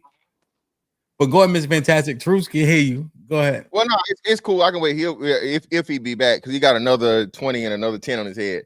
But I'll just say this. And again, the brother was being rude. He had no panel etiquette whatsoever. I was waiting between his 20-minute dialogues and not saying anything, But whenever I started to talk, he would overtalk me. Again, these are the problematic people in the black community. Okay, the LGBT separates themselves from us. The LGBT says they have their own agenda outside of us. Okay. I am simply pointing out something to protect black men by pointing out the hypocrisy and the lies that fucking black women tell, all right? That black women tell against straight black men, claiming that all of us are down low, all of us are gay, all of us are so on and so forth. So I, like everybody else, hell, you don't even remember how many, let me see. Do I still got it up? I still got it up. Do I still got it up? So yeah, I don't even know, but more likely than not, right? 1 million views, millions of people saw this, millions of people commented on this. I just get to do it on a fucking platform on YouTube, bro. So unless you're gonna go track down the millions or hundreds of thousands of fucking people that have the same or even worse motherfucking opinion than mine, my nigga. See, there you go. He back. He paid for himself to come back. There you go. He back.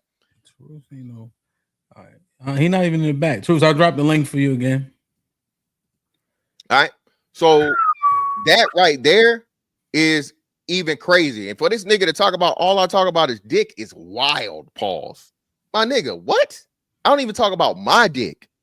Now, if you assimilate me talking about non-heterosexual dudes is talking about dick, brother, I think that's something internally that you need to deal with yourself. I'm talking about the man. I ain't talking about his motherfucking body parts. All right. But if that's something that you, I'm just saying that's something that you make. But again, you said it yourself, brother. You are the gay protector proudly at the beginning of Pride Month. And hey, man, if that's who you're going to be, I'll be the motherfucking Huckleberry.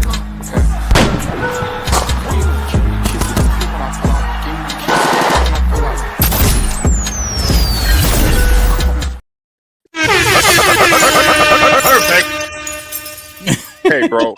Hey, Ham, Ham, you're all just gonna learn I'm a capitalist, bro. And my dividends on E-Trade just kicked in. Let's go. Let's go. Let's go. Y'all see that, bro? X5M, M6 Grand Coupe Comp, bro. I got bread. Y'all want to do this? Let's go. Talking shit. Let's go. Let's go. Talking shit, Taru. Let's go. Let's go. Hey, bro, like straight up, bro. Y'all don't know y'all fucking with, bro. Combat veteran, 2 Beamers. You see this big ass $400,000 crib, bro. Let's go. Shit like that. Capitalism, baby. Let's do it. Did somebody drop a super chat yet, Hamp? Do I gotta drop some more bread? Let me know. You good right now. You still got $20 worth of credits. You good money. Cool. I don't know. Could you hear him talking, Truth, when you had dropped off? No, what you say? No, I'll repeat it for you, brother. All I said was, man, you. I don't know how and why you made these claims about all I talk about is dick, brother. When I don't bring up another man's penis, I just bring up his sexuality. And if you automatically assimilate me talking about a man's sexuality with his penis, that's something that you need to, have an internal look with yourself about. Okay. Okay. Mr. Fantastic. You still going? My bad. I didn't know. I just said respectfully. I didn't know you was continuing. My bad. Yeah, I didn't even take a breath, brother. But damn, I don't know if you're gonna get the what's the name, brother. You finna fight for your life today. What do you mean? You finna see. Yo, how much you drop? Cooking. They put 100 on your head. I think another 10 or another 20. It's 70 though, because he had $20 worth of credit. Nah, So but he's hold on, go get it. That's 90, Hamp. That's 90. It's a 10 before it. Yeah, that's 90. Yeah, that he had 30, then it was 20. Okay, my bad. Nah, that was after though. He put another 10 after right before he came back. That's what another I'm saying. This is so he had 30, 20, and then they put a buck on him. So hey, don't even give me 10 seconds. You ain't even got a boot. You want to play games, then we could play. Right, go ahead. While Mr. Fantastic talk, go ahead. Yeah. So let it get your whole shit off, and then we'll work the money out, brother. Say everything you got to say, uninterrupted. You got it. Go ahead, brother. Right. So if we turn back this panel right now, we won't find you spending 20 minutes talking about prison dick. If we run back this panel live stream right now, we won't find 20 minutes of Mr. Fantastic talking about how niggas convert in prison and get dick down and all this other shit. That's not gonna happen. Yeah, yes. Listen. One thing I can promise you, brother, and I'll bet you whatever money they put on your head. I don't even think I mentioned dick in prison in the same like. Probably never said. If we run back the panel, promise you I didn't say that. You talking about that, brother? So hold on. This is what I think we're having a misunderstanding, brother. You're automatically bringing up the word dick. That's a huge pause, bro. That is homosexuality, whatever, bro. So again, that's what I'm saying. So hold on. So I was right. So you equate homosexuality and dick as the same thing, is what you're saying. That's what If you're you're admitting talking to. about homosexuality, aren't you talking about the gay So sex in just for the prison? record, brother. So just for the record, that's what Taru said. Mr. Fantastic ain't saying nothing about dick. I'm saying non-heterosexual and homosexual. So thank you, Taru, for cleaning that up, brother. Yeah, I don't. Bro, Please stop that dog. wasn't even a good trap, bro. That was pathetic. Can you keep going, though? It's not, Keep going, nigga. It's specific, nigga. You ain't not. bro. I Keep am going. not dick this, dick that, brother. Yeah, That's keep not. going. That was pathetic, bro. Anybody said Like, dick that more ass, than you that was today, whack. brother. Are you flustered right now? Everybody Hold on, said real be quick. safe. Ain't Hold on, real nobody quick. said dick more than you today, brother. Hey, hold on, real quick. Are you flustered right now, bro? I'm not flustered at all. This is fun to Sound me, kind man. of flustered. Nah, a person says that when they're the one that's flustered and they ain't got much to say. There you go. 150 ball. Let's go, man. Let's get it. Let's go. I love this shit. Go ahead, Taru, talk your shit. Oh, I already talked my shit. It's done. Now we can move on. Okay, My well, shit has already been talked. it's on CJ. Again, hey man, he's the gay defender, man. Thank you, Jesus. Yeah, All right, bro. so I defend my fellow Americans and their civil rights from assholes like you who just hate their existence. Yeah, I'll be a gay defender, bro. Straight up, all day, all day, Damn. all day. The cape and the jacket you want to put on, brother, go right ahead, man. What's good? What's good? Taru's with the smiley face, nigga. All right, so he brought up adopting kids. I'm gonna go back from what when Taru started. He brought up adopting Yeah, kids. CJ. I said adopted kids. Yeah. Yeah, but you know what it takes to make them kids to be adopted? Heterosexuals, people having sex. So gay people can't make the kids to get adopted. Heterosexual people need to make them kids. You said you never worried about a man's relationship status, but you asked Mr. Fantastic, was he married? So you were worried about his relationship status. You said a gay girl has never took your girl before. I know a gay girl that used to get bitches. Gay women get bitches. What you talking about, man? It's a bunch of studs that get a lot of bitches. CJ, And I a gay said man. Hold on, let me respectfully on finish, that brother. Let point. me finish. Let me finish, brother. Let me finish. Directly. All right, you can respond to each. No, you can respond as you may. Yeah, I just wanted to respond to that one. I said no one took his girl. No gay dude took his girl directly. I didn't say they didn't get girls. Dog, you misquoted me on that one. Well, I said nobody took his girl. That might be true, his girl specifically, but gay women have taken women. That's my point. So gay girls have taken a bunch of men's girls. Gay women fuck the niggas' girls.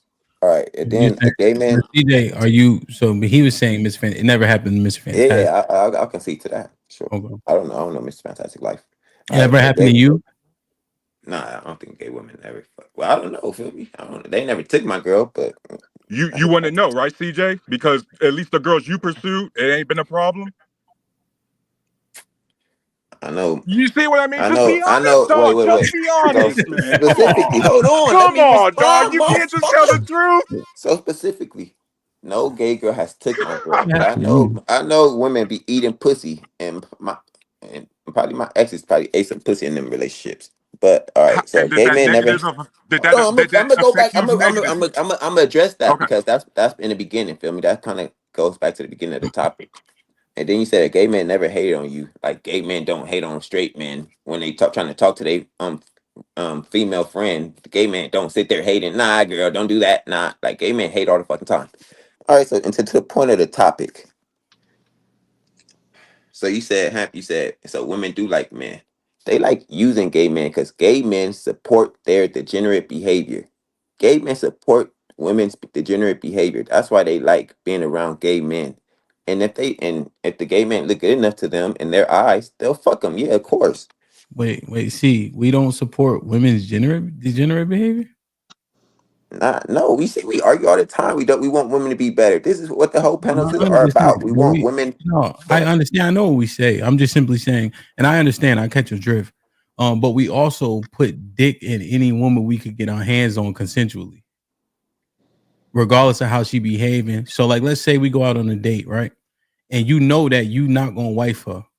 You still going because of her behavior. You still gonna try to fuck her? Of course. So I'm just trying to reconcile. Wait. It depends. Wait. It depends on how bad the behavior is, though. How Degenerate is bad the degenerate, behavior we talking CJ. Come on, bro. No. Respectfully. Come on. It's still levels to degeneracy. Remember that the premise that you actually came up with was the prettier she is, the more shit we'll put up with.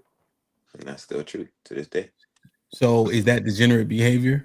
But we still don't want to support that degenerate behavior. even we if we deal with it. accept it, we don't support. We're not like championing it. Gay men would champion No, I know degenerate we're not on the behaviors. mountaintop, but if we accept it, do we by proxy we support it? I'll say no. I'll say no because we try our damnedest to get them to stop doing the degenerate behavior, but they won't. So that's why they keep gay men around them, because gay men champion the degenerate behaviors like women. It's like the sisterhood. Gay men are kind of a part of the sisterhood, but not fully because they're gay men. Of course. And one more point. Oh, and then women are the gayest people. They eat each other pussy at an astonishing rate. They out here eating each other pussy, scissoring each other. It's like I'll say it's like 75% now. But CJ, does that upset you? they first hold on, let me finish this last statement, then you got it. Yeah. They first come back at you is you're gay. Even if you support somebody, you're gay. You're gay for supporting them. You're great. You always agree with Fantastic. You're gay. It's so strange when they eat each other pussy at an alarming rate. It's weird.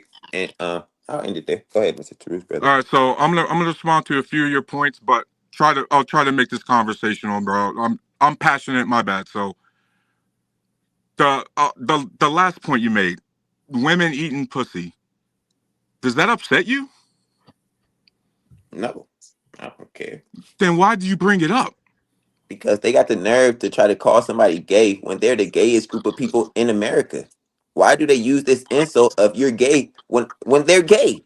All they do is eat each other pussy at an alarming rate. Like I said, that's why I brought it up. It's the same reason why when CJ, you know this. It's the same reason why when some dudes get rejected because they can't handle rejection, they call that women. I ain't like you anyway, bitch. You ugly anyway, ho. Is that not the same thing? No, is that literally not the same thing, bro? That analogy was terrible, brother. No, really, bro. No, it's not the same thing. It was terrible.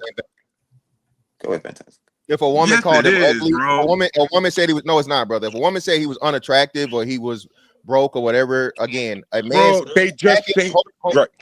It's not, brother. Attacking a man's sexuality, okay? When you know, again, and maybe you don't know, and that's why you're so LGBT centric, okay? No, a man being straight is a major part of being a man. Okay, a man liking women and having sex with women is over, like I would say, 90% of manhood. So once you go the other route and you start dealing with men, all right, men are going to take offense to that because you offended that man at his core and his essence. So if a woman says, "Hey, I didn't like you anyway, bitch," and that woman replies with, "Oh, ugly ass nigga, I didn't want you anyway," that's why same. you gay. That's why you gay, nigga. They be saying shit like that. And again, I'm glad you came up here to Rules because you are the shining light of the problem and the ideology. You like I think you said you nigger Rican or something, right? So it's a little different. So maybe it's different for y'all. I don't know, right? But I'm gonna continue responding to CJ because you just saying a whole lot of nothing. So CJ, the women eating pussy, it doesn't bother you, right? And respectfully, the first point you made when you mentioned that only heterosexuals can create children. CJ, I don't want you to do this, but respectfully, if you went back to the stream, I agreed with Mr. Fantastic when he asked me that question. Can heterosexual couples create children? I said yes.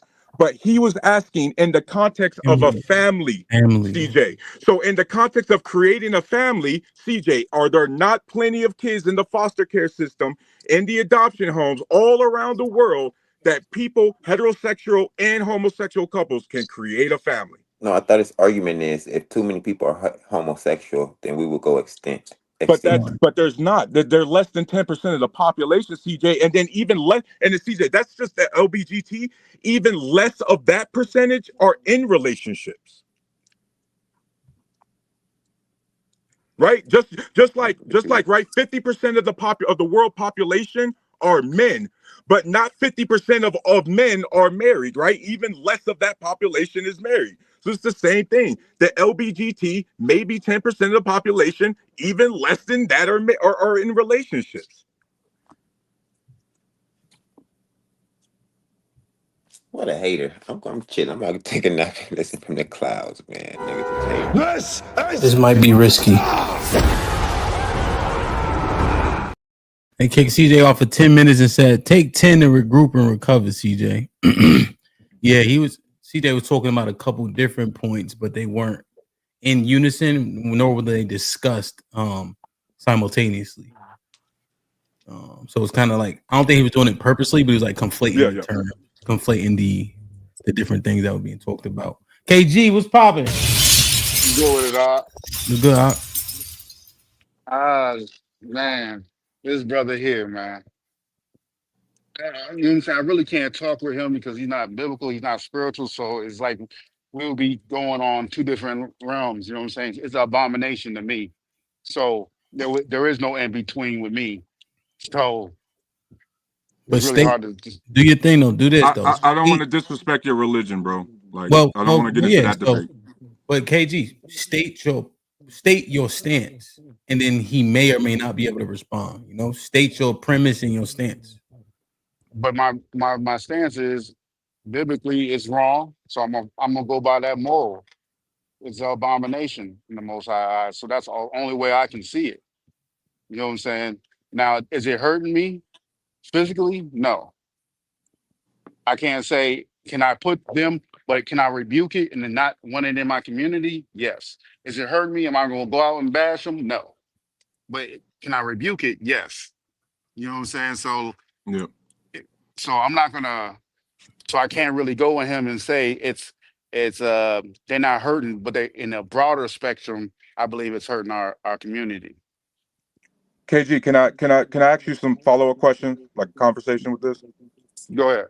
You're Christian, right? No. Muslim? No.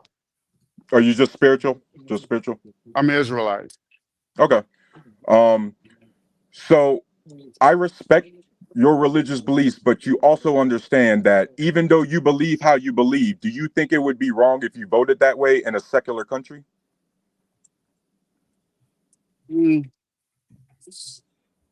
Well, technically it's a secular country, but in the founding of it was based on Judeo-Christian beliefs.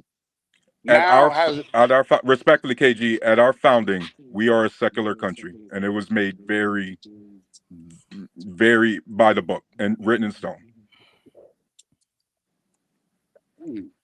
So, for example, right? For example, you wouldn't want me. I'm a theist. I'm not an atheist. I believe in some. I just don't think that God interferes with mortal beings, right? You wouldn't want somebody like me trying to vote somebody in that is anti-Black Israelite, would you? Because that goes against your constitutional rights? It wouldn't matter to me because I don't go by the systems, how the system in this country. So it can be either way. It can be either way with me because I'm not really bound to this system. I'm bound to But KG, respectfully, you know that even though you don't vote, the system still does affect you some kind of way, doesn't it? Either way it'll affect me. I don't believe on either side. Both sides are the same to me. You flip them, you flip it the other way, it's the same. They both evil to me. Right, and so you wouldn't want that evil to continue, though, right? And it's always going to continue. This is Babylon. So you really, it'd be hard for you to come to me to say that with me because I believe this is Babylon. So either way, I still believe I'm in chains in this country. So, Truth, what was your exact question to KG? I was mainly because the thing is when it comes to guys like me versus somebody spiritual, I have no reason to like trash anybody's religious beliefs, especially because him being a Black Israelite or you guys being a Black Israelite, it goes to the point I've been making. My taxes don't go up because you guys are Black Israelites, right? Mm-hmm. You know what I mean? And so KG, just because I don't have to support a lot of things, there's a lot of things that I look at and I go, man, it's kind of weird, bro. But the moment I take my feelings and I take that to the voting booth, that becomes a problem because now I'm trying to afflict my individual morality on the rest of people that I ain't got nothing to do with. You kind of see where the problem comes to that, especially in a secular country. Because if we was a theology, let's say we was a theocracy, my bad. I'm sorry, guys, a theocracy. And our religion was Black Israelite. Then guess what, KG? You can't take that energy to the voting booth, right? Because that's the law. just like Sharia law, right? You can take that to the voting booth, but not in a secular country, because we all have our individual freedoms, the rights to believe and act how we want to act. Oh, yes, you can. So my question is, based on your beliefs, would you still take that to the voting booth and say try to restrict their access or restrict their rights? Yes. Yeah. And he would be correct, because it would follow, as you said, his individual beliefs, right? What you got to be careful in doing is not trying to shape the parameters with which someone casts their own vote. There's no such thing as a wrong vote or an incorrect vote or a bad vote in the premise or construct of freedom to vote. That's the whole purpose of it.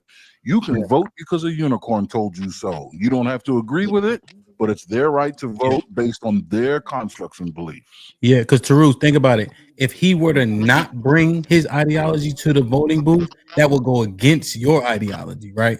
Because you know what I mean? Because he should be able to bring whatever he believes in for sake of conversation to that voting booth. You see what I mean? While not, to your point, infringing on others. And you know, right. Hampton, I agree with that, Aaron. Oh, go ahead. This is the last point, right? When you say, if you ever see like the Israelite like clips, right? It's always an argument, you know. But 99% of the time, it's a regular ass conversation.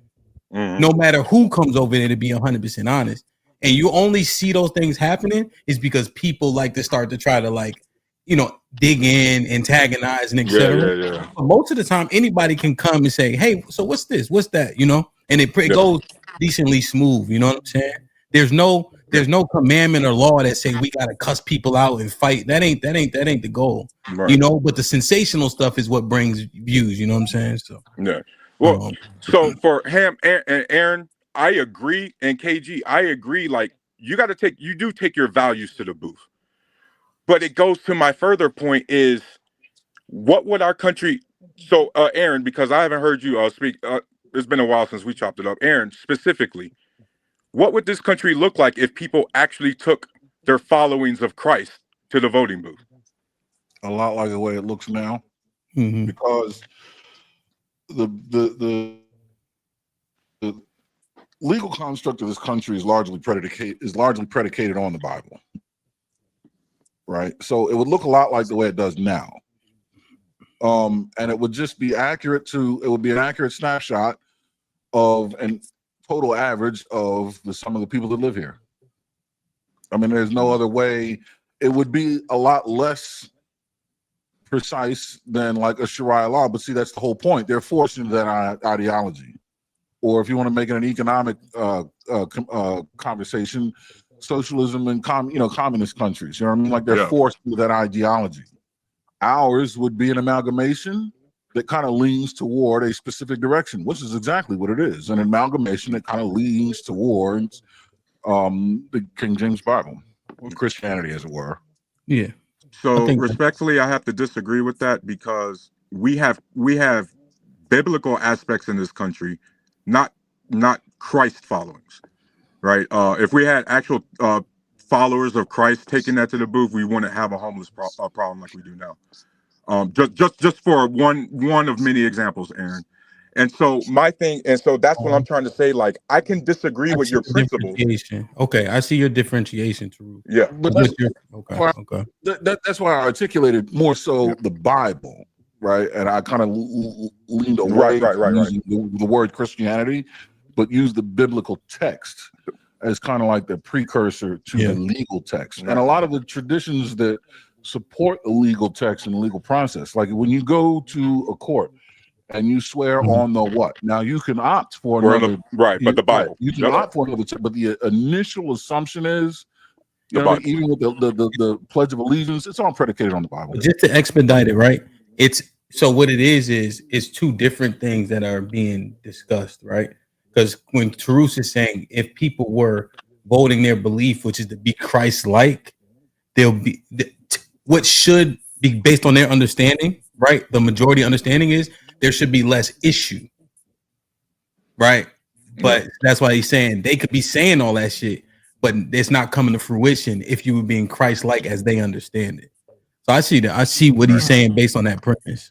Because like, oh yeah, go ahead, guys. Well, no, yeah, and I'm gonna get Beans and then we'll circle back around. And Truce is saying you're a deist, right? Truce? Yeah. Okay. It sounded like you said theist for a second. I was like, no, he must mean I think he said deist, but I just deism. Okay. Interesting.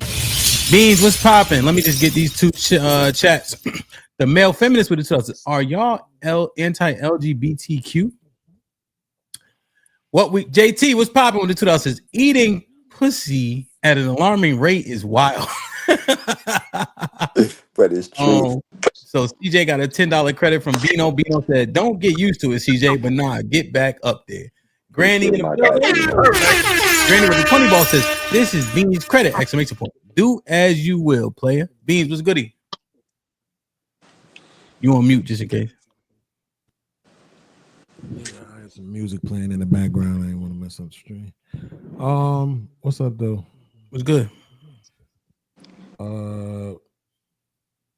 I'm glad that you pointed out that he said theist instead of deist. Yeah, I thought he said. I knew he meant deist. I wasn't sure which one he said. I just wanted to clarify it. That's all. No. Sorry if I mispronounced that, guys.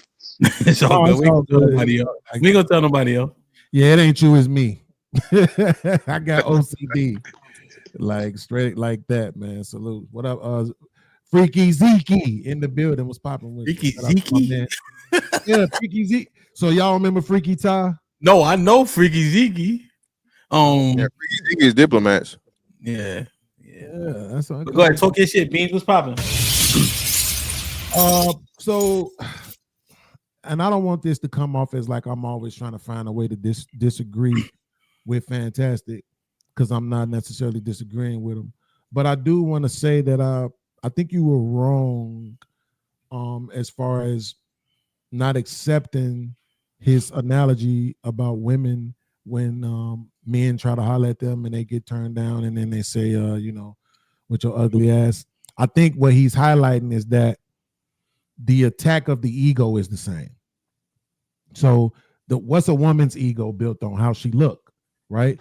That's the thing that's probably most principal to them is their looks. So if you say, oh, well, fuck you then, you ugly bitch, the reason why he's equating that to them saying, well, fuck your gay ass then is because what's most principal to a man's ego, a heterosexual man's ego? That would be his heterosexuality, right? So I think that's what he was saying, is that the attack is the same. Equivalent. Right?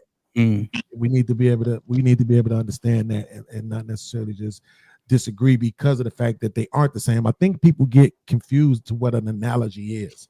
An analogy is not the same thing. There's no reason for me to compare an apple to an apple, right? I want to compare apples to oranges because I'm trying to find out how they're similar.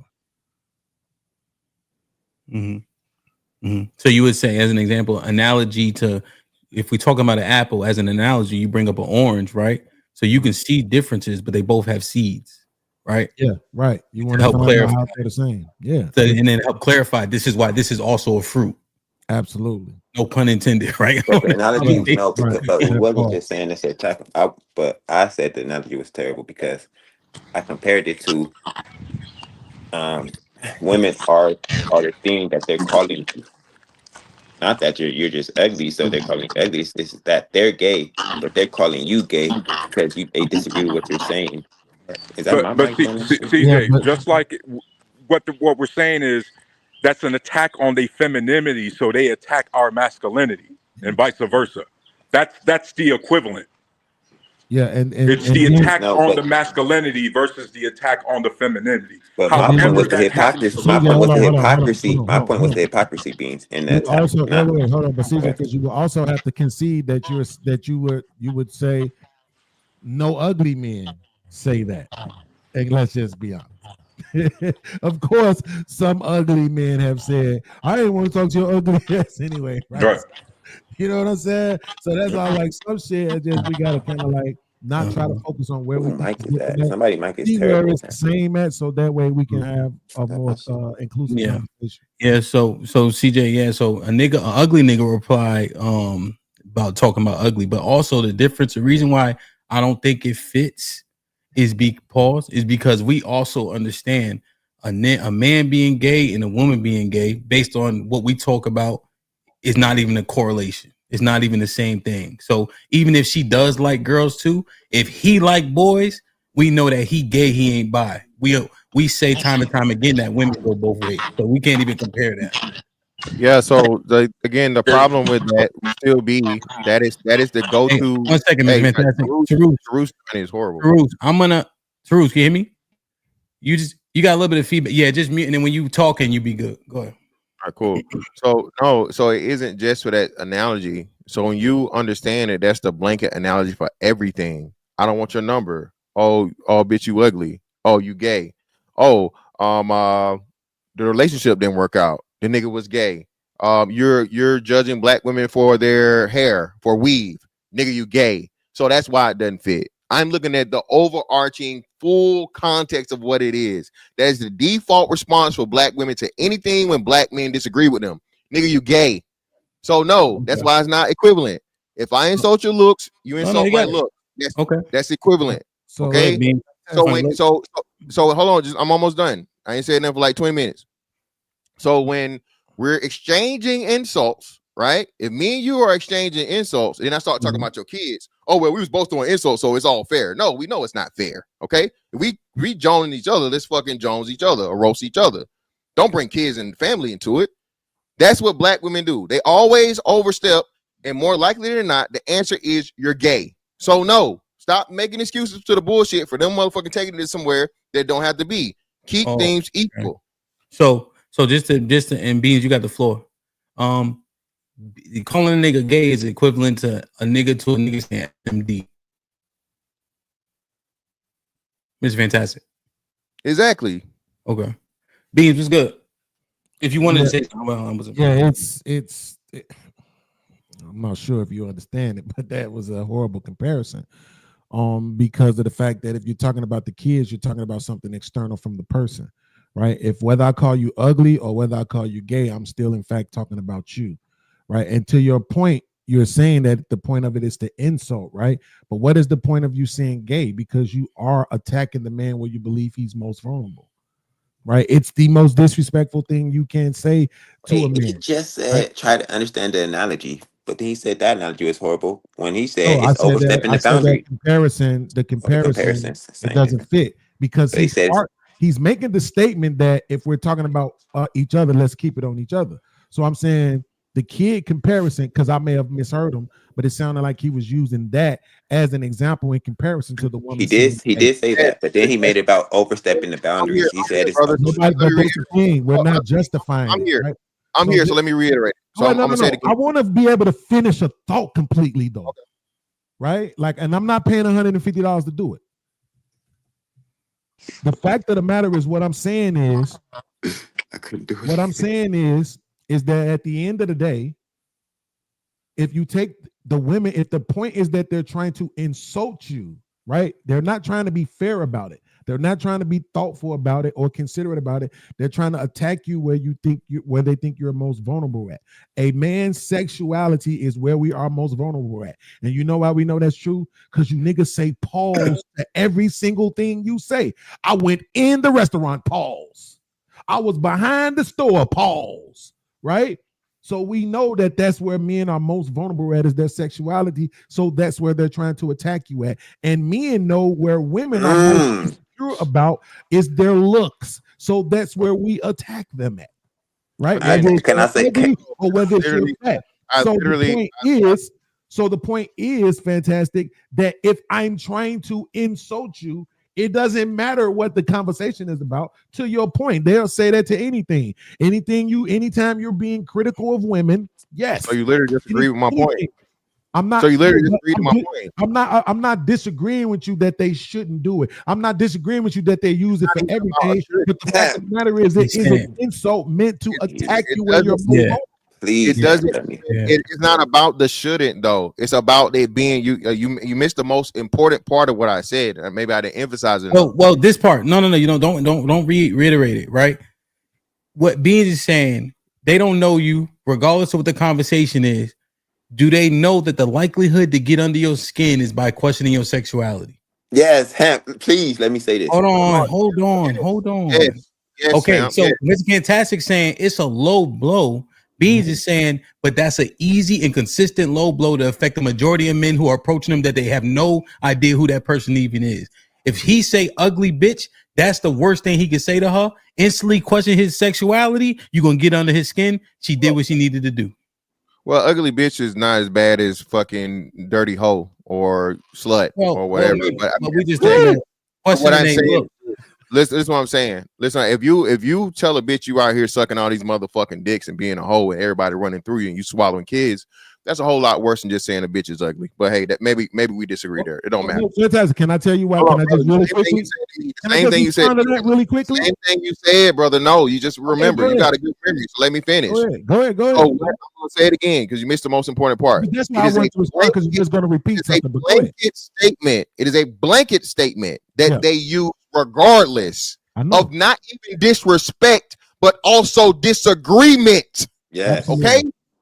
So that is why it fucking qualifies.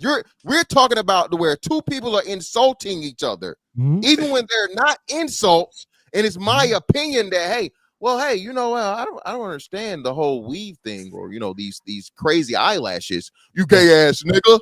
So that is the fucking difference, brother. As to where it's always insulting black men, no matter what the fucking situation may be. I gotta please let me say this real quickly. So, hold on, Beans. Hold on, please. Yo, I don't know why you always do this to me, CJ. Go ahead. I got you. So you said that we're so vulnerable. This is our most vulnerable thing, our sexuality, right? And I think women have conditioned us. That's why they always say gay, you're gay. We've been so conditioned to be so scared of them questioning our sexuality. That's why they do it so fucking much. And I had one more point that y'all made me forget because it was fucking good.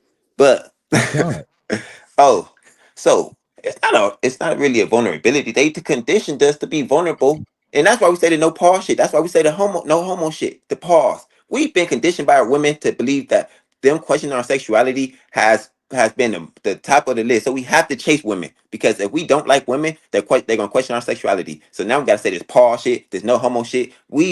It's crazy. All right, man. I'm out of here, man. I figured this shit out. Y'all are some crazy people.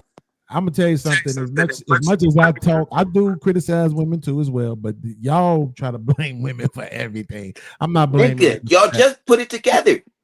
All right, but I'm sorry, Beans. I'm sorry. I'm out of here. I'm not blaming women. I'm not blaming women for that, right? I'm not gonna blame them for the fact that we use the no pause and the no HOMO and all of that, bro. Like that's on us. We did that because the sexuality of men became more prevalent. It's been way more people coming out. And so we started noticing and realizing that a lot of things that we did or said could be attributed to that. Hey, I don't think that had anything to do with women. To Fantastic's point, Fantastic, this is really easy. I don't know how you didn't think about this while you were saying it. The reason why the calling a woman whole thing ain't worse than judging her looks is because you might not know her. To your point, they can be talking to you and not even know you, and they'll say gay, right? And they know that will affect us. Well, we can call them hoes all day. We don't know them to call them a hoe. It doesn't matter. But we can see them. We're looking right at them. So if I'm saying you ugly and you not actually ugly, like you super beautiful, maybe it won't affect you. But if you have the little bittiest, tiniest grain of a mustard seed of insecurity about your looks, it's effective. It's effective. Right? So I would argue that the looks thing is definitely more effective than that. But I'm just saying, even when you say that you could just be saying I don't understand the weave and they'll say that you're gay, bro, at that moment it's still an insult. They're offended by the fact that you're criticizing or calling them out for something that they do, and they're trying to offend you. They're trying to get a rise out of you. We know what women do with their tongue is try to tear us down, bro. Especially if she's a licensed, certified monkey dog, because everybody can see that. Come on, Aaron. Just for the record, Aaron said monkey dog, not being dog is crazy. Yeah, no, that shit. No, I think, facts. Like her looks, her garb, like anything, like I mean, like that shit get to them instantly because that's what it's for. It's an insult for a person you have no idea about, right? You do the thing that's most effective, or you look at her or him and say, "Nigga, Them shoes that you got two different reds on. Nigga be fucking pulling on his shirt the rest of the night. You know what I'm saying? Like, you know what I'm saying? So yeah, now that makes that resonate. Go ahead, Terus. I got a question, man. Yes, sir. Who are y'all talking to that you constantly being called gay?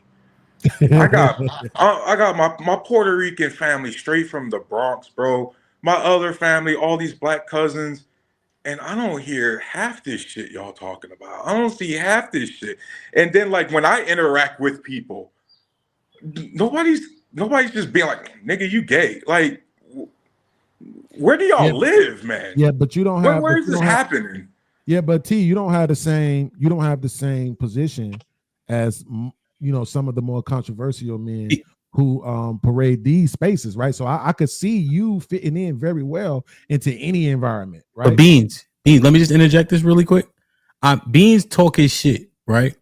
I credit him for this when he said most women are a certain thing, right? And I heard it said after that. I never seen none of them call him gay though. Mr. Fantastic be talking his shit. I never seen them call him gay. They'll say he hate women or whatever the case is. Yeah. But I never seen that. And I'm not never don't mean never, right? You know, I'm trying to recollect. But I never seen y'all get called anyway in terms of them questioning your sexuality, right? I understand that it's a great rebuttal for any man you don't know, right? We just discussed that. But I've never seen them be exposed to that. Now, other men who talk similar shit, maybe it's because of their disposition. It's because of their countenance, how they deliver the information. I've seen that allegation be alleged, but I never seen it to like, you know what I'm saying? It's almost like the women are identifying something and then using it type shit. Well, no, I think it's mostly the environment, right? That's what I'm saying about Brother T. I don't think he's in these kind of environments, right? He's not in these hostile environments. These panels are considered hostile environments, right? But at the same time, Camp has facilitated an environment where he has quelled the hostility, right? For the most part. So he won't see it here. So unless he pulling up on Fight Club type panels, you probably won't see it as much. But believe me, I would say more so, and Fantastic, you could probably tell me whether or not you think it's true, especially as far as YouTube panels go. It's probably more in the chat than it is coming out of their mouths from the women when they on the panels with us. Right, but that's what I'm saying. Like, never mind the panels, Beans. Mm-hmm.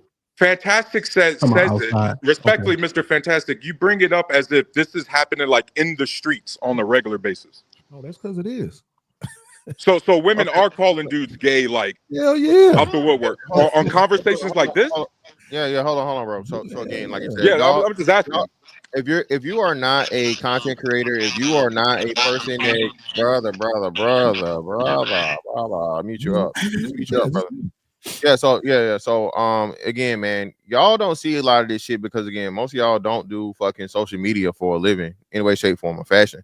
A lot of y'all don't frequent social media at the most part, and even if you do, it's Facebook or fucking Instagram. Okay, I'm in the mean streets of Twitter. Okay, I have been embroiled in some of the greatest of greatest motherfucking battles ever had in my short Twitter life, brother. The main insult that black women throw is "nigga, you gay." Okay, soon as you disagree, the first one of the go-to is go end up, especially if it's anything about women. I just got into it over this fucking weak ass grits and eggs nigga, right? Gay. You don't like women, gay. Tell us when you like men, gay. If you don't like men, so again, brother, do I personally ever have someone say it to me in my face as a dark-skinned 6'5" man walking around the earth in America? No. Okay, no. Don't happen. Over the internet, though, where again there are billions of people. Everybody likes to make it seem like the internet is just this very strong place where a very small amount of people use. No, bro, there are millions of people. Yeah. Okay. Yeah. So again, the shit that I never experienced in my life online can get real quick. Okay. Absolutely. If I was to have a gay counter on my fucking Twitter account alone, brother, I'm definitely in the thousands, possibly 10,000. Okay. So, hey, wait, and you know who else? You know who else, Terus? Hey, Terus, you know who else? Gay men. gay men also hurl out the "you're gay" and so, believe it or not, right? So back in the early 2000s, we used to be on something called the party line. They had the Raven, the Loach. People from all over the country was calling in to the party line, and there was a lot of men in there that were towards the, like, it's still going, but towards the end of its popularity, it started being a lot more homosexuals in there, which is the reason why it kind of fizzled out. And they was accusing a lot of men of being on the down low, this and that, and even there, gay became a natural insult in the hoods, right? Well, I'm assuming you're not at, Brother Tarus. Yes, you get to questioning too much about women, and they will be like, "What are you, gay?" Like, even if it's just So Beans, I know we don't know each other, but I grew up in inner city Cleveland, Ohio, JFK High School, Lee and Harvard, all black. Yeah, I made it, bro, but I still know what that shit looks Maybe Beans, you meant like currently he's not around that. Yeah, because it wasn't something that was prevalent. He's saying I'm currently, not old, Tarus. Yeah, currently, but currently, again, in these conversations, respectfully, I don't see a lot of black women really hurling out that insult unless it's like, especially not out the gate. Tarus, you got the like Beans, you would say that people be trying to real but quick, you would say that people in the you comment have section be trying it regardless, Hey, right? Tarus, so you and Bean still have the floor. I'm not trying to take away the floor at all. I wanted to put this word, introduce this word, because I think this word might be a word that's substituted. Sassy. I've seen men get called sassy a lot. I don't know if that's I don't Sassy know if is that's equivalent, but so see, Tarus, the reason why I wanted to interject that as you and Beans continue to talk, because you may see that more prevalent. Go ahead. My bad. Now that you just introduced that evidence, I actually have to concede, Beans. I do see, you sassy, you sus. You don't like women. The most common one I have to admit is you don't like women. Yeah, there you go. Great job, Hamp, and great job to you too, brother Tarus, for even just the acknowledgement, because we don't get a lot of that in this space. But that's what I'm saying. Like, it's different ways that they do it, but I like it's, you know what it is. As a man, should you really get mad? like we know what it is. I know. Listen, I'm not gonna pretend like I never said "fuck you" then, bitch. Like, I absolutely have done that once or twice when I was probably like 19, 20 and really bitter, right? But that's what I'm saying. Like, it happens. It's one of those things where that's what women do. They find their greatest weapons and then they push the gas on that shit. You know what I'm saying? But to Fantastic's point, what he doesn't want to do, and which I can't blame him, is normalize it, right? Where it gets to the point where we just accept it. You know what I'm saying? Whereas I don't want to normalize it either, but what the fuck are we gonna do? Like, unless y'all planning on taking over the country and controlling the dials of media and frequency and food and everything else in this country that is involved in programming our kids, we're gonna become the doctors and prevent whatever that poison is they pumping into it. Like, unless you're gonna do that, some of this shit we might as well just, it's checkmate, bro. Like, we might as well just get over it. Hey, Tarus, that's a steel chainsaw? Oh, this one right here? Yeah. Yep, good shit, man. I love steel. And you actually know how to use it? Yeah, man, I have to, dude. You see this property, man? I'm sitting on like an acre out here, and like I'm in a rural area now. I wasn't like in Cleveland, but I moved out here to Lake County, man, because I like space and shit like that. But yeah, man, I gotta have the chainsaw out here. I got my rod and lawnmower, everything like that, man. Yeah, I gotta be self-sufficient, man. Oh, yo, I'm getting solar panels put up because guess what? Energy independence is not just a national thing we gotta do. That's at the household as well, man. Diversify your energy sector. Come on, guys. Hey, listen, I say this much. I can appreciate it, but I don't like you anymore. Why? Because you're too successful. I don't appreciate that shit. Bro, I want, dog, man, I'm telling you, Beans. There's so many of my fellow black and Puerto Rican dudes, man. Wait, how the hell are us regular 5'8" guys supposed to compete with tall chainsaws and solar panels? This shit is I'm only 5'10". Well, you close enough, motherfucker. This shit is cheap, bro. I'm come steal that chainsaw. So KG, I know you had asked for the link again. What did you want to introduce something? Some bullshit. Nothing too major. I did have a question for you about the DC meetup, but I got knocked off. What have you came further with that? Yeah, I'll text you the info. But I put the link up too. I'll put it in the chat. So it has most of the info up there. I'm still adding all the events in, but I'll text it to you directly for sure. But yeah, man, it's gonna be dope. So now one thing, Tarus, that I do maybe we need to mind through is the fact that what people are doing in their own homes doesn't have a reverberating effect. You know, we saw it anecdotally, I think, for the most part, when they had different people, let's say transgenders or what's the other one? When they dress drag, like like in the schools and things of that nature. And I'm thinking about what type of influence and effect that would have. Also, oftentimes peers become the biggest influence to a kid around, 13, 14, 15 years old. And then what does that do? And what is being normalized in society? Now, I catch a drift in terms of society has changed. I don't know if I would use the word progress, but there's been a lot of change over time. We've seen a man win Woman of the Year twice, right? But if I consider it perversion, then what people are doing next door will seemingly affect me and mine to some extent.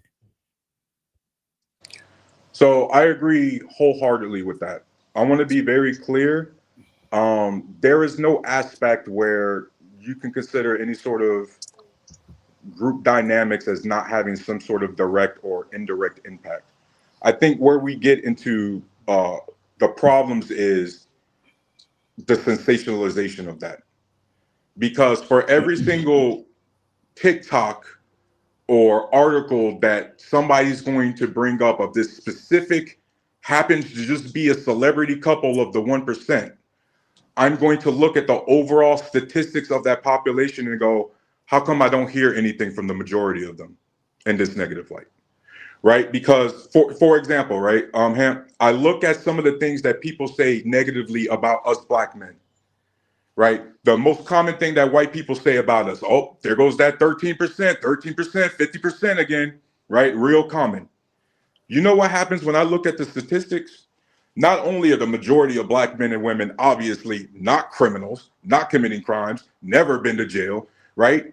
When you look up the people that are, they're repeat offenders. And so when you look up the whole statistics, Hamp, you know what the accurate statement is? 4% of the population who just so happens to be Black men are responsible for a little less than 50% of crimes not dealing with homicide. That hits a lot different than 13% commits 50, right? Because 13% implies that 100% of us are criminals, but that isn't true. You get what I mean? So we look at a lot of these things and we look at problems and we go, well, is this happening everywhere? Or we think we're projecting ourselves thinking it's happening everywhere when it's really not. Yeah, no, and that's why I tried to, and if I wasn't clear, I apologize. I prefaced it by saying anecdotally, we saw those things happen in different like elementary schools and etc. And what'll happen is it'll be propagandized by us, right? Essentially, to say, man, this is happening everywhere. What we did see in the southern states last year was when they had the non-conforming clothing in the Targets. Do y'all remember that? Yeah. So they had the non-conforming clothing. So it was unisex, or I don't know how you say it, like non-binary clothing, right? But in the southern states, it was vehemently rejected. Mississippi, a lot of Texas, etc., Alabama, where that is not coming into these stores. And so then I look at the influence on a grand scale like that. Now it's not so anecdotal. And so seemingly once you accept it in small pockets, do things start to permeate and now start to affect the masses? So I agree with that. Like, for example, I'm not going to sit here as somebody who definitely supports the LGBT. I cannot sit here and act like I didn't have an initial negative reaction to seeing like drag randomly and like reading to children, right? And then I took a step back And while it's still, have to admit, just as a straight man, sometimes it just doesn't look right sometimes. But then I have to go, that's my own bias. Because what's also true, Hemp, is that you know what bothers me? Seeing two gay guys kiss. You know what makes me a hypocrite? It doesn't bother me to see two girls kiss. Right? One gives me a negative reaction that somehow I feel like instinctively I need to do something about. The other, despite being the same thing with the opposite gender, I go, not that big of a deal. Whatever. Well, maybe because it's not the same thing, brother. It's not the same thing. And again, y'all don't even understand. Like, you don't even understand like your internal thing. Women being affectionate with each other is natural, so that's why you don't have an aversion for it. Okay, No, bro. Even if like women legit kissing, not just being affectionate. Brother, I didn't interrupt you not one time. No, because you came out the gate saying something wrong again. Just let him finish. Let him finish it. Then you hold on. So let him finish, and you get an unadulterated response. Go ahead. So what I'm saying is this. Again, you niggas don't even understand what's going on here. Whenever a man is out of his place and he's out of the frame of being a man, everyone from adult to child understands something is wrong.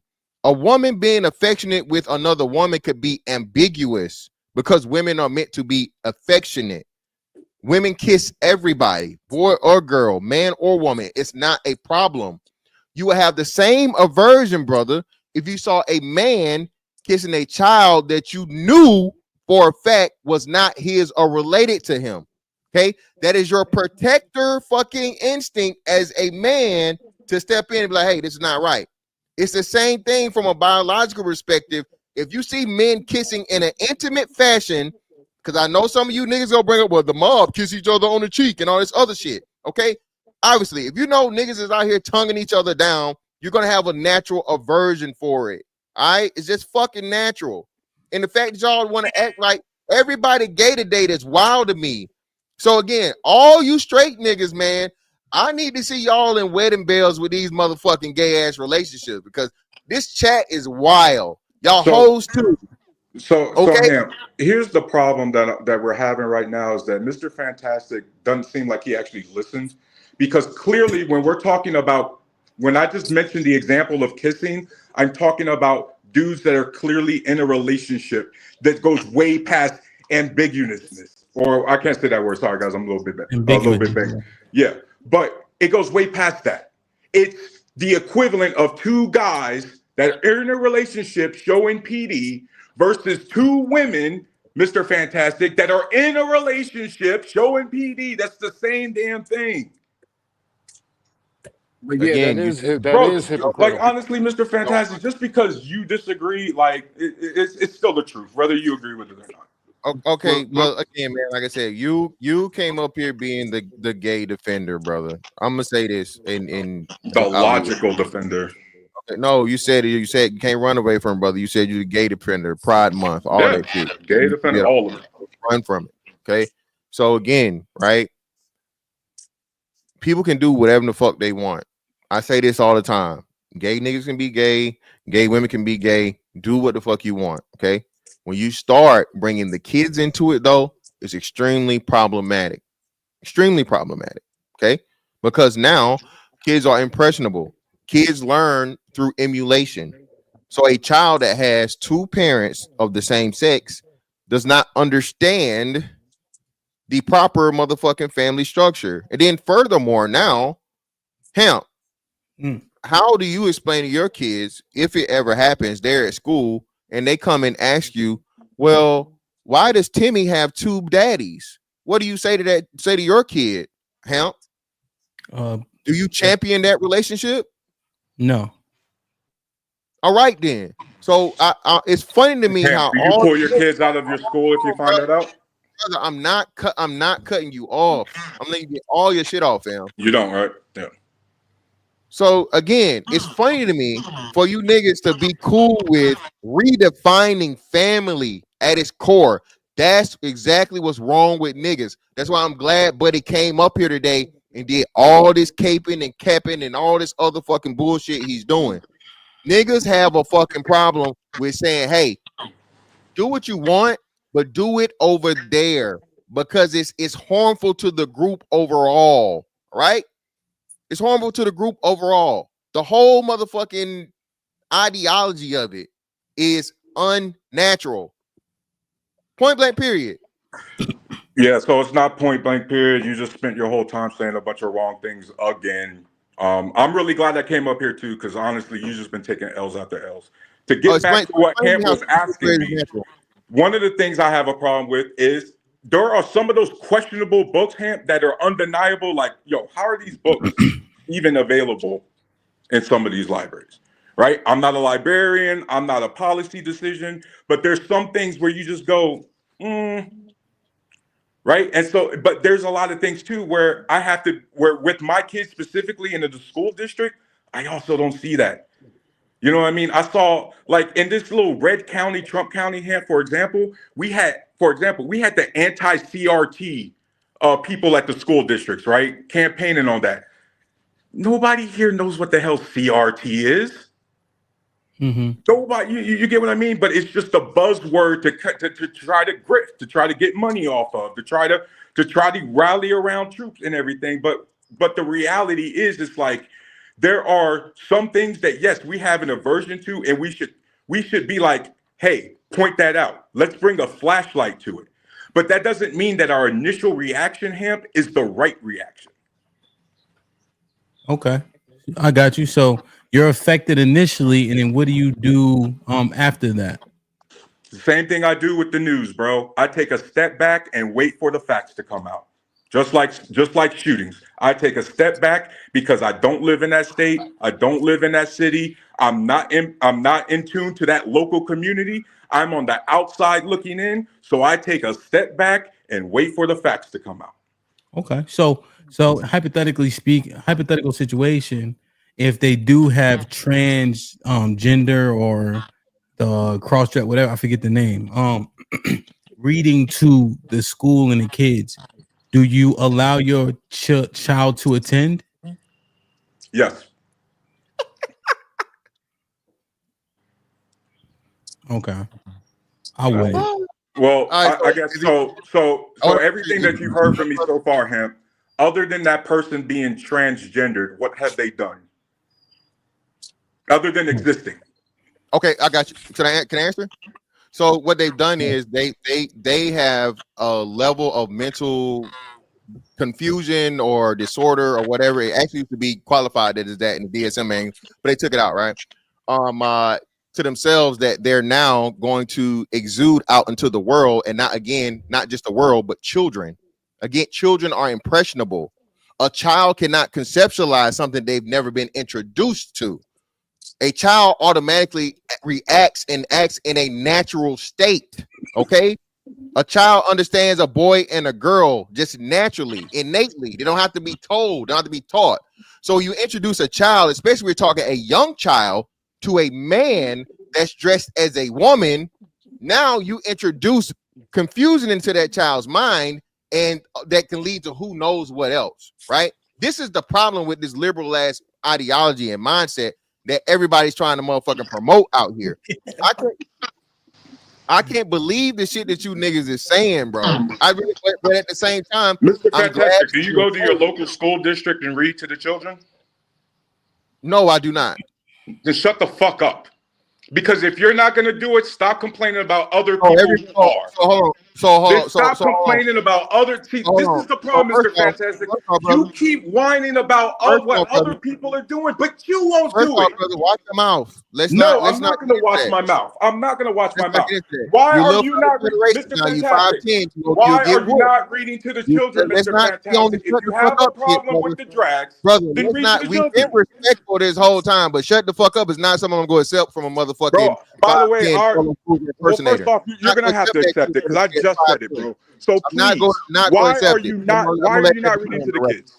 Why are you not reading to the kids, bro? You dumbass, stupid ass nigga. 99% of the fucking people in the fucking country don't read to the kids. Stupid fuck. So why don't you lead by example, Mr. Fantastic? So that's what makes that's what fuels a stupid ass argument. Be the Just because leader. you're not doing something Be don't the mean leader you're not and able lead to by have an example. Well, I opinion read upon to it, my nigga. kids. I read to Are my you kids. gay? Let me show you the stupid logic you got. No, Are bro, you bro, gay, bro. brother? Why Hold are on, you brother. Are not you reading gay? to the children? Are you gay? No. Are you gay? No. All right. Shut the fuck up about your opinion about being gay, nigga. You see how stupid that is? No, because I'm Dumbass protecting nigga. people's civil liberties, bro. No, nigga, it And don't you matter. attacking By people. your logic, if you're not doing it, you can't Because talk you about not it. are So you shut the because fuck you up. not reading to the kids, bro. By You lying your about some logic, shit you you not need to doing, shut bro. the fuck up about protecting gay people, nigga, because you're not gay. Bro, I By protect your logic, anybody. I protect dumbass. everybody because you launching bombs at everybody and you just wrong. You Dumbass launching nigga. bombs at you got a No, nigga, problem with the you try to LBG. tell me No, to shut the Mr. fuck Fantastic. up, Let's nigga. go through You're this. not Mr. built like that. Fantastic. Mr. I was Fantastic, cool let's until go through this. that. You got a problem with the LBGT. You got a problem with black women. You got a problem with liberals. You got a problem with everybody. But who's the common denominator? You. You got a problem with everybody, but everybody ain't got a problem with you. You are the common denominator. You the one who need to go the fuck on somewhere, bro. Think about that. You the common denominator. You, which means if you left, the village would get better because we ain't got to deal with your bitter ass anymore. Oh wow. So the gay niggas will be better than me, right? Yes, 100% yes. There you go. Yes. There you go. Thank you, brother. Thank you. Hey, man. Hey, I hope all of y'all sign up for the gay nigga summer camp. Okay, y'all, please, whatever gay niggas is hosting a summer camp, sign your Oh, kids bro, up. you really trying. You just You got to know what explain I'm the saying? gay word now, dog. You really way hard, better. You They really be way trying. better for the village than Mr. Fantastic. Sign up for the gay nigga camp, bro. Go right ahead, man. I love you hoe ass niggas and bitches in the chat agreeing with him too. Shout out to y'all. Oh, wait, they agree. Oh, that's why you salty, because you mad that I'm everybody not must be on salty. my. I do That's this why all the you time. salty. I do this I all get the it. time. I I get do it. this all the time. All the people that agree with people that have extreme views like you that show me just simply prove the fact of the matter that they don't care about the facts. But it's not They don't care about the facts. They don't care about the truth. They don't care about what's best for black people. They just want to go against Mr. Fantastic, and I'm cool with that. Like I told you, I am the villains. I will be that. I'm cool with it. Used to. Well, I think that if I did see it happening, I would address it very directly, and I may have to be reactionary in that instance, in which I would then go and read at the very least, right? So I think that in this particular example, because the cons outweigh the pros, I would have to throw the baby out with the bathwater. So I would almost prefer nobody to read as opposed to that be happening. And if I can't take up the mantle, then I would have to be implicated in being lazy or not willing to do it. But I almost rather it not have been done, to be honest. But what you just described, him, is you taking action based on the circumstances, right? Mm-hmm. That's you trying to at least attempt to do something about it, even though I might disagree with what you're trying to do. Mm-hmm. Right? That's at least you taking action, right? Even though I think it's extreme, what have some parents do? Decide to try to homeschool, right? Or the charter schools, private schools try to move their kids out. Yeah. But the vast majority of kids, they be there, right? They're gonna be there. Parents don't have the luxury. Unfortunately, I think you see. Have you ever heard of an incident of drag or transgender person reads books to kids? Kids get human trafficked and now are transgender. Does it ever happen? I haven't seen that. Well, have you ever seen something where, because you haven't seen that with straight guys, right? Either. Well, hold on. They read to kids and then somebody gets human trafficked. That doesn't happen. I have to counter this with factual information. So what has happened? I just don't know. I haven't. Well, hold on. I do, Hamp. So let me answer. So what has happened is, being that these people are quote unquote transgender and they can go by a stage name or a name other than their government name, these people use that as a veiled, as convicted child predators to get around children. This has happened more than one time in these drag story time situations, brother. So that's the problem. So hold on, let me give you the full context so you understand. So Mr. Tyrone or whatever and so on and so forth, like you said, Mr. Fantastic, which I am a official volunteer for, Duval County Public Schools and, the city, right? So I can do it. I put it in to do it. I just have it, the hours and stuff and so on and so forth. By the way, so people know, I passed my background check. But when you don't enforce a background check of a person's legal name, given name, and you just go under the guise of, hey, these drag queens are performing reading to the children out of charity. let's just let them obfuscate the whole motherfucking background check process. And the parents had to force the issue to get the information to come to find out that, because you know, in some of these drag story time things, the kids sit on the lap of the readers, right? Yeah, that's so shitty. now, I don't support that. So not only do you risk the child being in the presence of child predators, but now actual physical contact. And that has happened more than one time, brother, with the drag time story thing. Drag, whatever. You just Google it. Don't take my word for it, 'cause you know everything Well, I say no, is no, wrong. I can't take your word for it because what you're saying is the truth. The problem is that we're coming to different conclusions. The problem is we're coming to different conclusions. Here's why. You just described the failure of the system. Why would anybody not do a background check and keep their job? Because they like you. Because they support the LGBT. No, they're not. Hold No, up, let me they're answer. not. It's just like you, brother. Hold on, stop. They champion the LGBTQ over everything. Mr. Fantastic, respectfully. No, because you're making a false equipment. No, because you're making a false equipment. You can champion whatever and still be for background checks. Me and you got something in common. You said you are retired or veteran, right? Yeah. All right. Disability, all that good shit, right? Yep. Served your country. You a father. You a husband, right? All right. So you or me, if I want to do anything involving children, brother, nobody gonna let me skip the line for shit. They gonna make my big black ass fill out this motherfucking application, put the necessary identification next to it, and go through the fucking thing and make sure I am who I say I am and check my record. Okay. Now we get to these alternative lifestyle motherfuckers that you're up here championing for repeatedly. These steps seem to get missed and people fall through the cracks with the most vulnerable of people, our children. So again, bro, that's why I said I'm glad you came up here, because you are a shining light and representative of the issue and problem with not only America, but especially niggas. So can you, Mr. Fantastic, can you say with 100% confidence that we can go and look up together right now that factually the vast majority of people doing the book time reading, transgender or drag, are not only skipping background checks, but they're also sexual predators? We can go factually find that out right now. I never made either one of those claims, first and foremost. Okay. I never made either one of those claims. And the question in itself is the answer. How would you be able to verify someone not doing a background check, brother? Right. And I just literally told you that's the failure of the system. The people who are in charge of the background check, I don't care what you represent, what religious organization, non-religious organization. You can be pro, advocate, whatever. You're supposed to do the background check. That is a failure of the system. The people running the system failed. Okay, Yeah, so but- why? Go ahead, Ham. Well, yeah. So as opposed to just kind of going, because we understand both of you guys' stances, right? I don't think Mr. Fantastic overwhelmingly disagrees with that the system failed.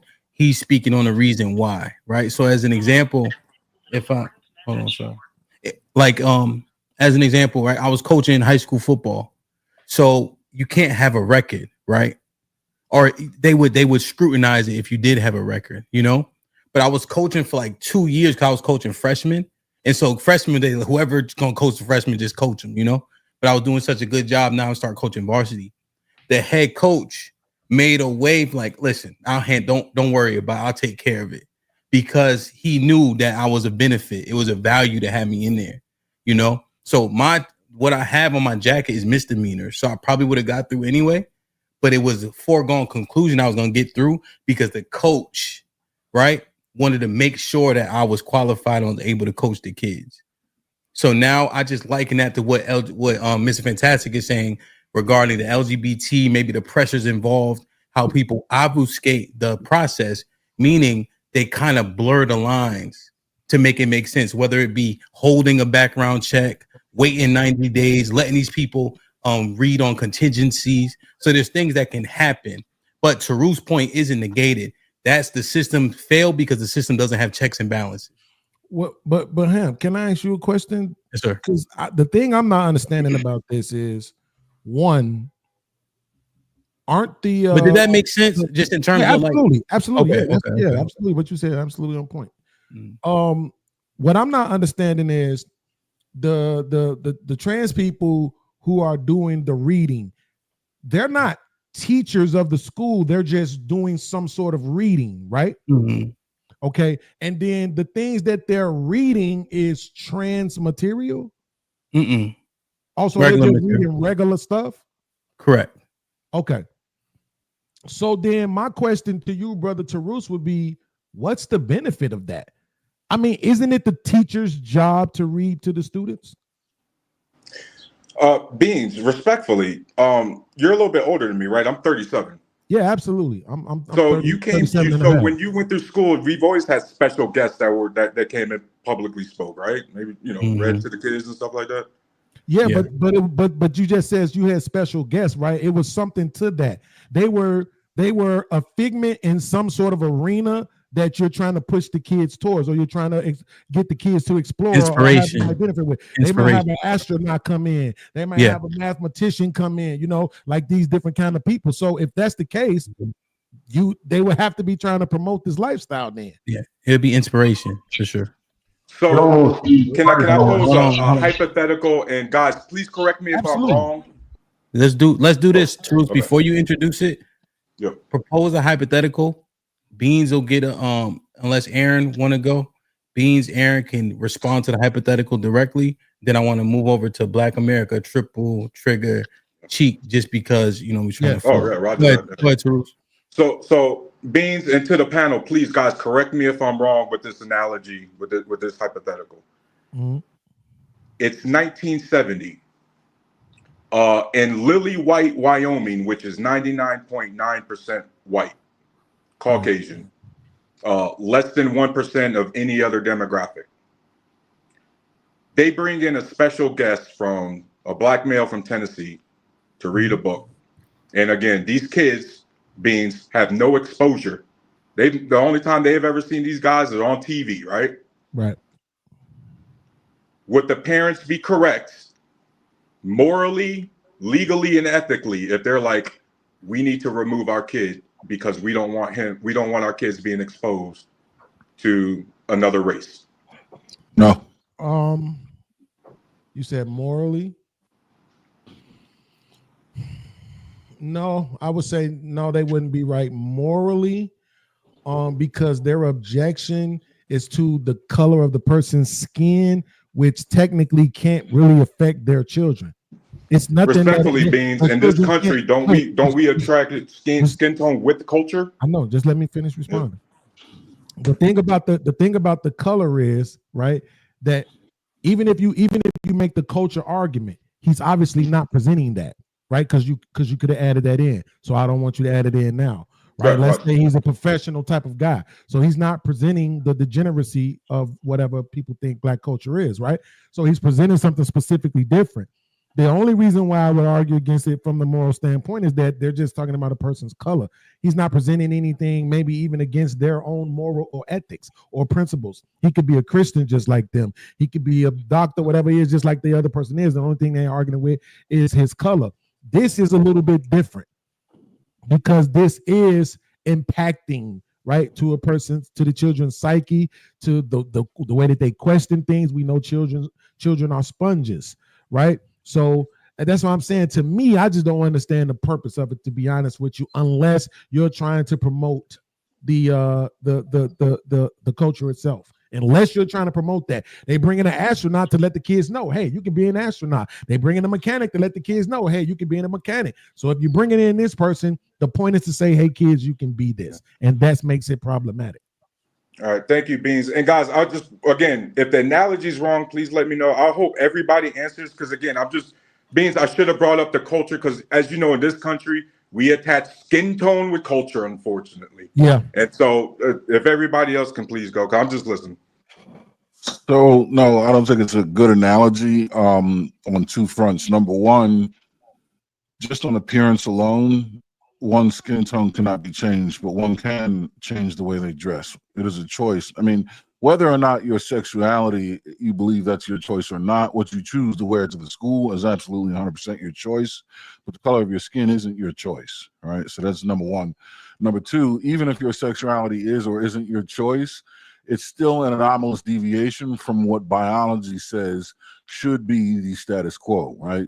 Two homosexuals simply cannot produce another child, right? So now, again, whether or not you think that's a choice or whether you think that's, born into a person, it's still an anomalous deviation. Whereas being a black person is not an anomalous deviation, biologically speaking, right? Like you have all these different races of people on the planet. There's nothing about being black exclusively that goes against the biological set rules of procreation, right? You're not deviating in a way that makes you ineffective to following biology. So again, those things are being black is simply a condition of being black. I mean, you're just born that way. That's it. But homosexuality, most of it, if not all of it, is a choice, and at best doesn't really contribute to the biology of progression. Like this, tell a friend to tell a. Let me say this before you read. Hey man, I'm still waiting to see these gay ass plantations that they was whooping these gay niggas on, man. Since black and gay is the same thing. I'm just waiting. Man, I said no. I'm just waiting. I'm waiting to see it.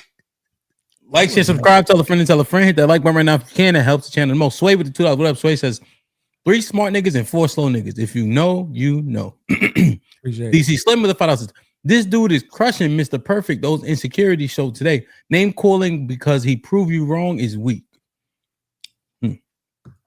The male feminist with the $2 says, some people are defending white supremacy and don't know.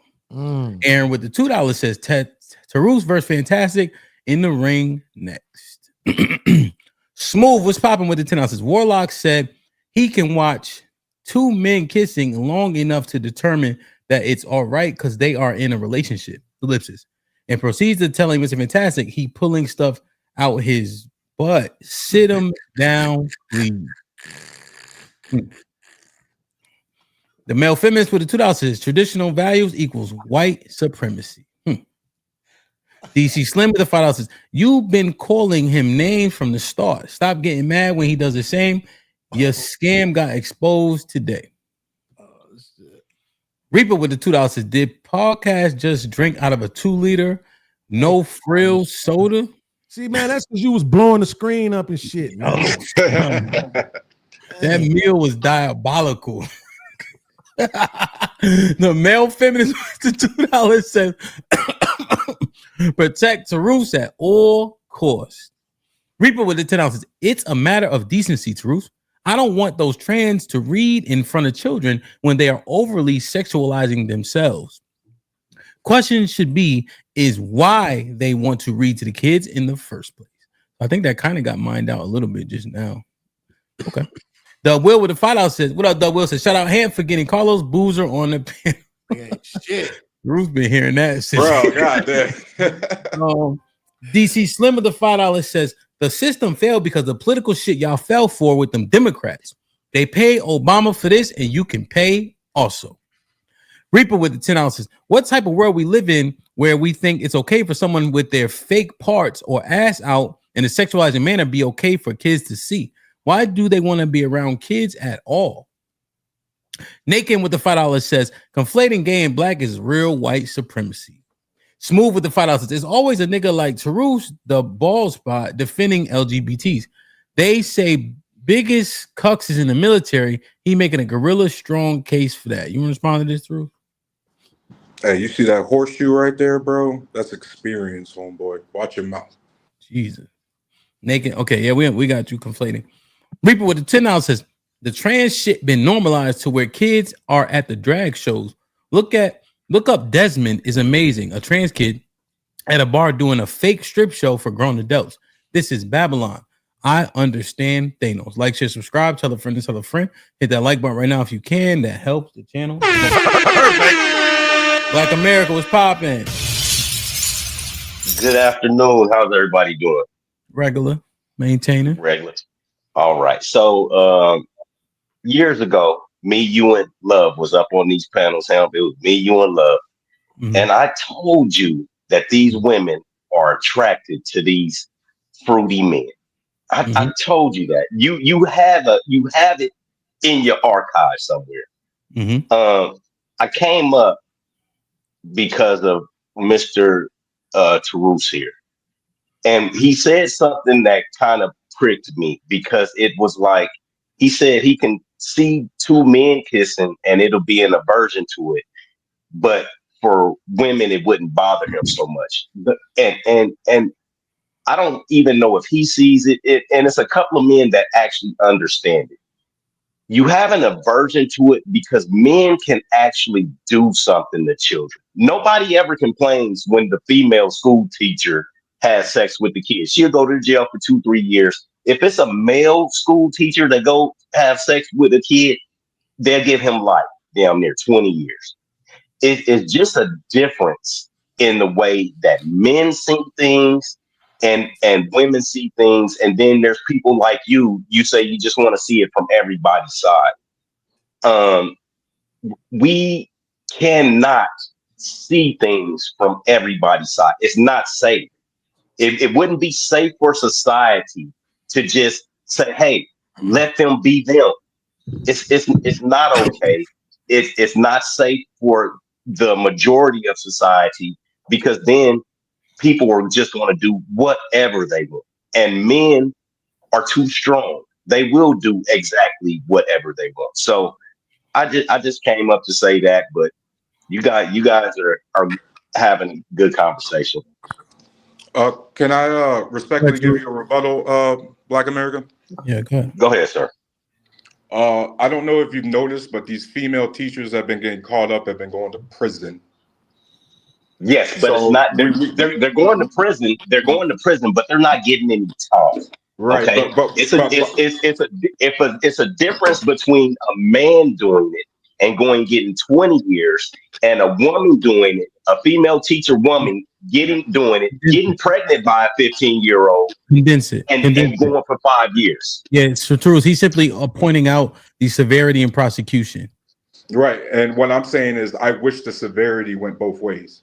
And that's what people are, again, going toward now, because he's absolutely right. 20 years ago, no one cared. You see, Black America, I actually agree with you. 20 years ago, yeah, no one cared. Unfortunately, Black America, times is changing. Now, guess what you're seeing? You're seeing these female teachers get arrested, lose their job, and go to prison. But they did care. They cared about the men doing it. It would be a whole community. Now we care about both. No, but it will be a whole community of men that would absolutely destroy that one man. They would do something to that one man.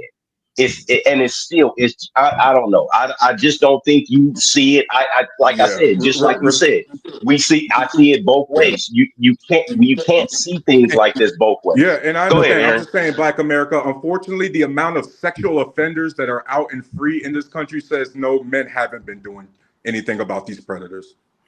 Damn. Here's one thing I also want to ask, right? Damn. Women generally get prosecuted less severely, right? In almost all arenas. Mm-hmm. So does that help the point or kind of hurt the point? You see what I'm saying? I'm asking Black America because they don't get prosecuted at the same rates or the severity. So what does that do to what you're presenting essentially? Because it seems like it's just the norm. Well, it's a little bit of a duality in it, because we as men, we could go both rob a liquor store. A girl get 5 years, I get 15 years. We both did the same thing, but they see us as more of a threat. All men, we all understand that.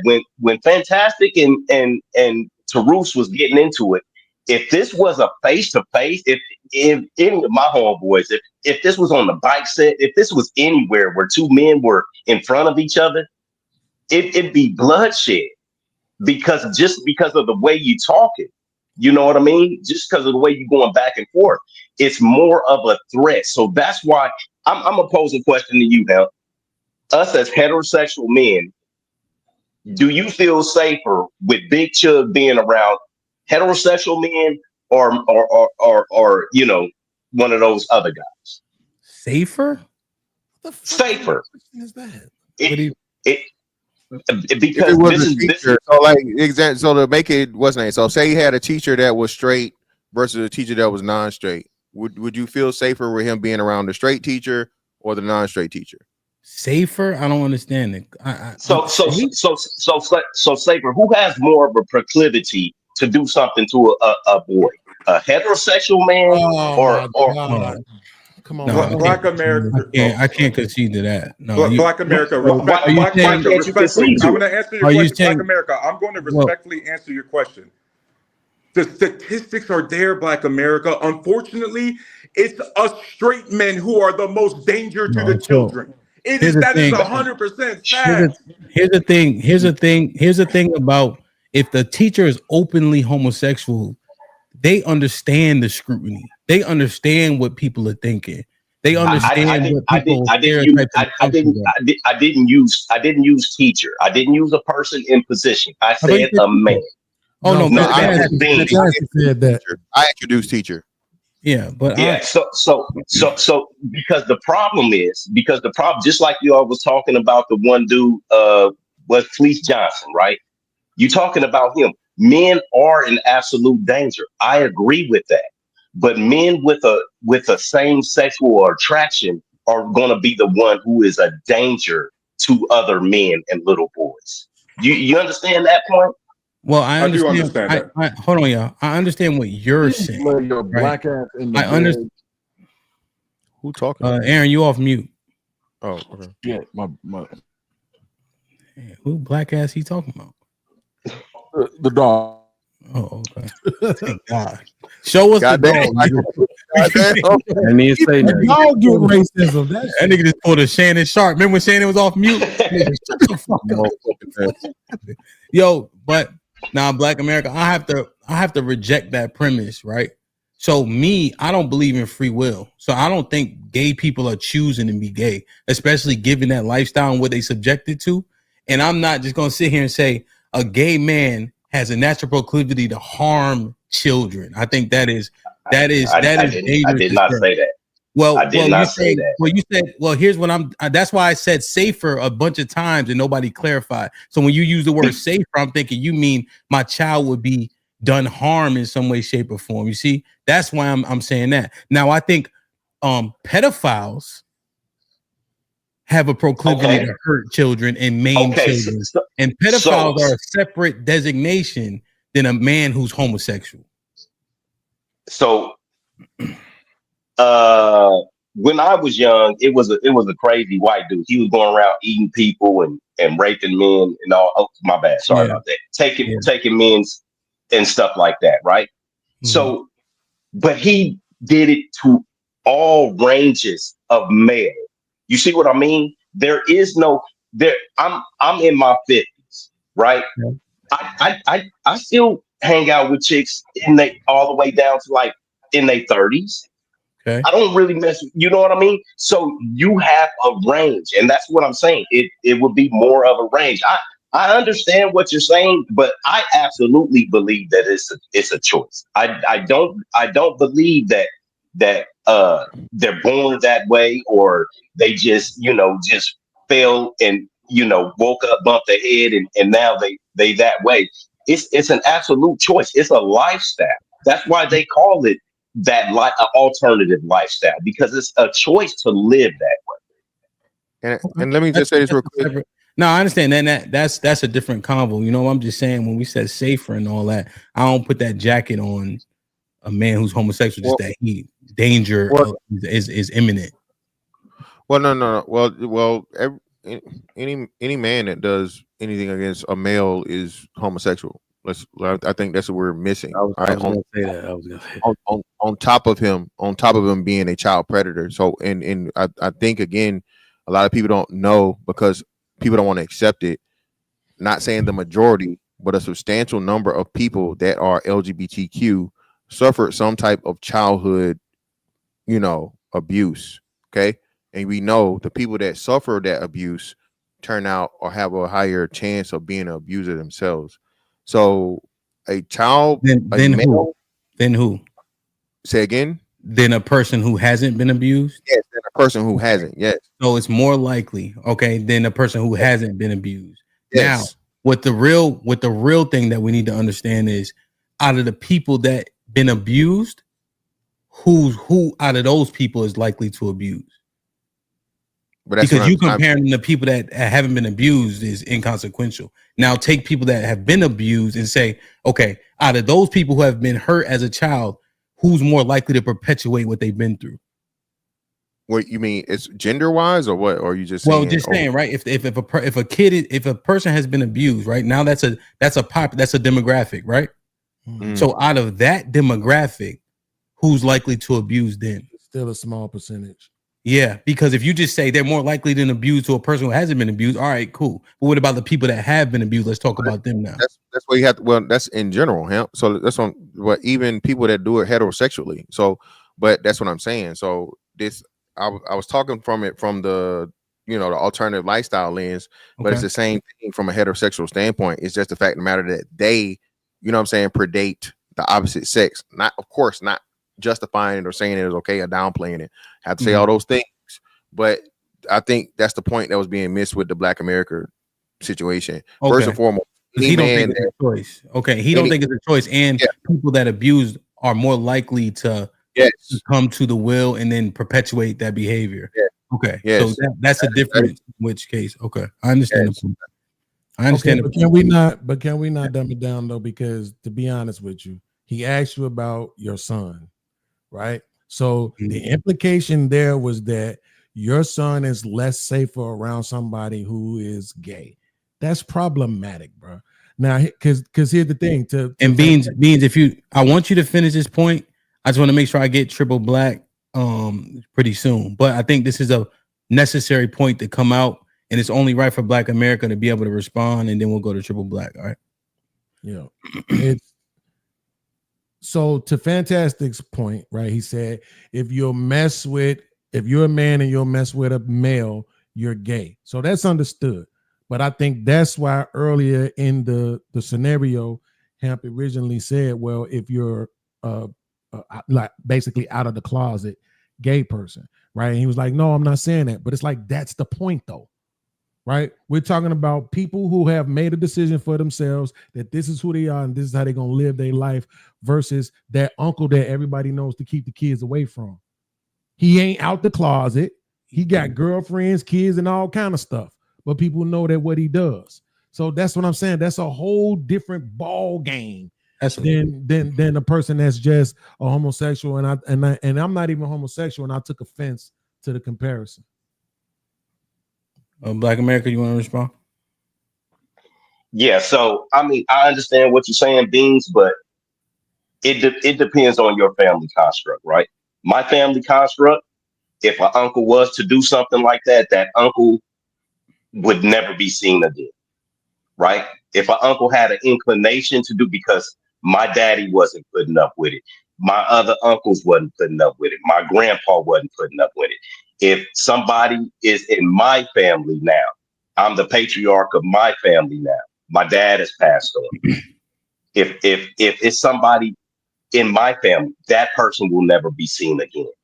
And that's what I'm saying. It is because we do recognize that there is a danger, and because I don't want anything to happen not only to Big Chug or my Buckshot or anybody else, that person will be put away.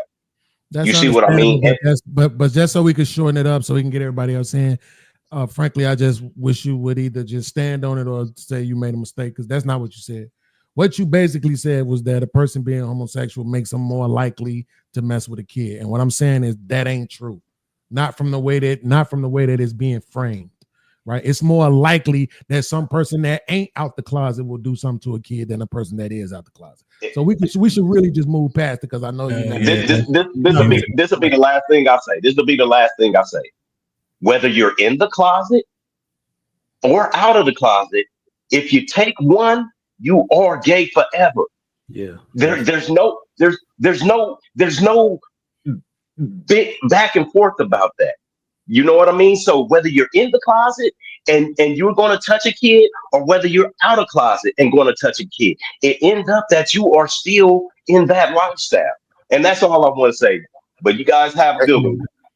Hey, let me say this before Triple Black goes. 80. I put the link in the chat. The study says 83% of LGBTQ people have suffered some type of childhood sexual abuse. Okay, Okay. please don't. Thank you. 83%.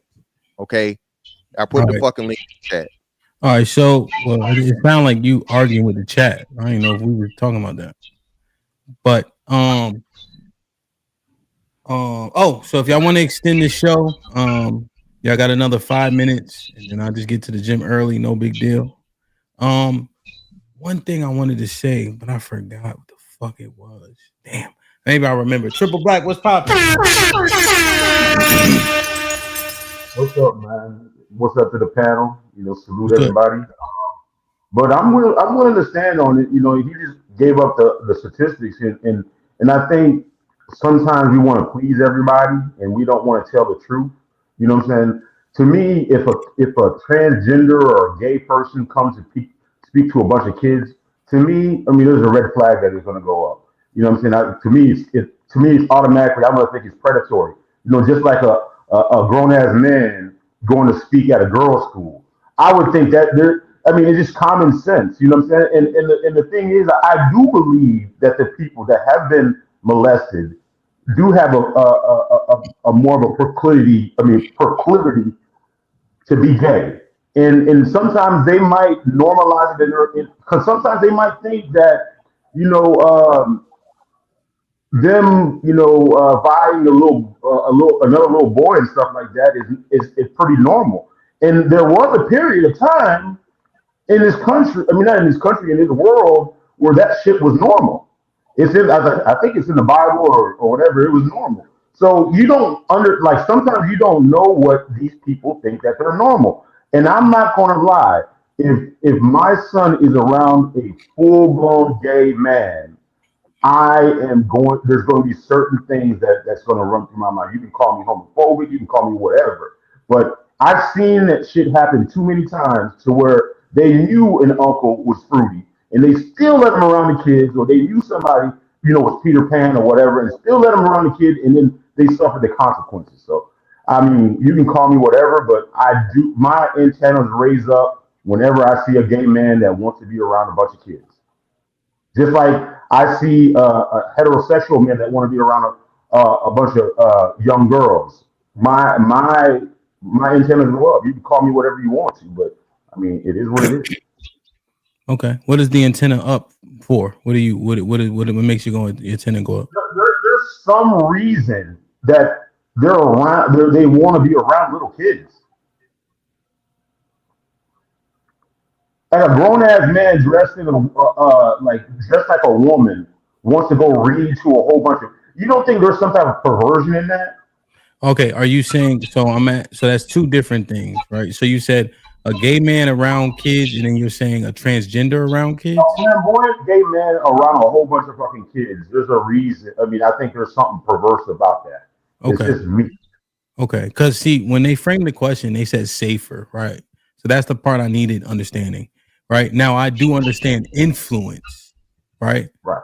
So just based on just countenance meaning how a person moves and all that, kids will it's almost like osmosis, right? People start to do kind of what they see, right? So if I had a choice, if the gay man's countenance is a little bit more flamboyant or feminine, then I would prefer my son be around a person who doesn't have those mannerisms. You see what I'm saying? Just influence matters to me 100%. But I was just trying, I guess the part that I was trying to understand thoroughly was the safer part. And I think... Well, that's what I'm saying is sometimes, you know, people normalize stuff. You know, if somebody has been molested, you know, early in their life, you know what? There might be a part of them that thinks it's normal. There might be a part of it. I mean, I don't know what their thought process is. They might not even think, you know, it's like there's something. I understand. And if you couple that with, okay, if this person's been traumatized, how likely are they to traumatize? Coupled with the other things that you deem unbecoming, what would be your choice? So I catch your drift. I think that, man, Mike said this thing a while ago. He was like, and I think it was in hyperbole, but I understood the point. He was saying that when do kids get kidnapped when they with their father, right? And he said never. Now I understand never don't mean never, But I think his overarching point was the father is formidable, right? You less likely to try to hurt or harm a kid if their father is around, you know? When the schools tread lightly with my kids because I always show up whenever there's an incident, right? And I'm generally not playing, you know what I'm saying? And so you find that they react a little bit differently, like if I come up there, you know, essentially. And I'm talking about anecdotally, you know. So I understood that trigger. I don't know if you remember, you had a short that you did. That was a while ago, but I remember everything. Yeah. But yeah, go ahead, do your thing. Me? Yes, sir. Hey, what up, everybody? Good afternoon, man. Been a while. No, you have 100% right, Hamp. They treat the kids different when daddy show up. That's why I insist I go all the time. They nice. The teacher's nice to dad. Oh, well, we can get him through this. But other than that, no, like this conversation, I think needs to be mined out once and for all. Because, you know, only thing that disappoints me for real, is that the people that are supposed to be standing guard, meaning the fathers, we can never allow this. We all got to be on the same accord. We got to be no dice about this shit, right? And I heard everybody's points, but then I heard a lot of like liberal talking points, and that's a win for them. That's a win for the LGBT because it's never supposed to be about that, right? Because we don't allow this stuff in the school as is, and they found a way to circumvent the process. All right. So when you say what's the problem with them reading to kids, here's the problem. It's actually a nationwide initiative called Drag Storytime. Yes. So I did a whole piece on that like 2-3 years ago. So the fact that they use the word drag, they are indeed selling and promoting their sexuality to the children. And that's one thing we never do to children.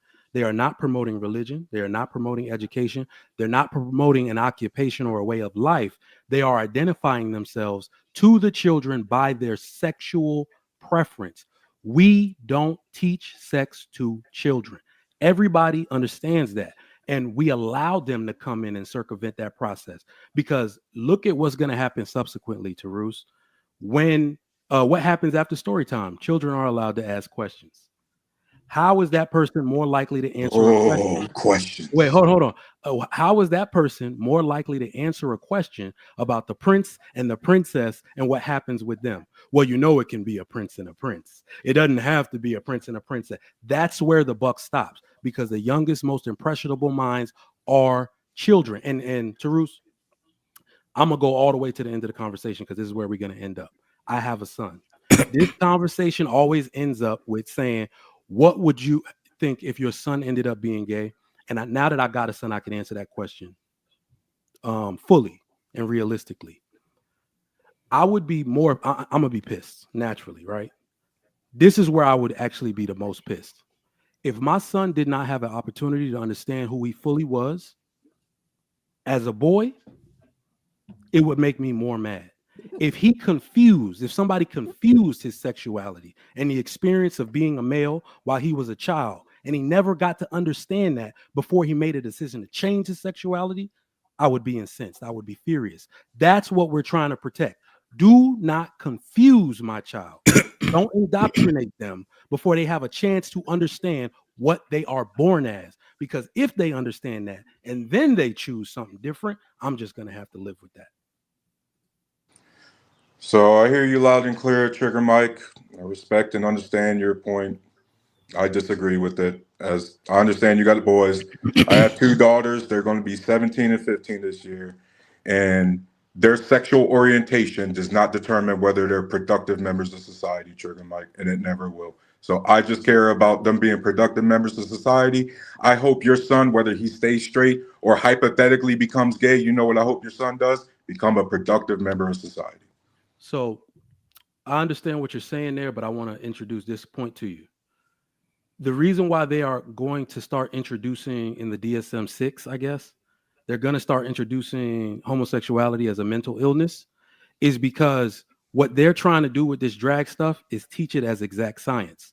The reason they keep adding, remember, we were young. Well, when we were in high school, it was just L, G, B, and T.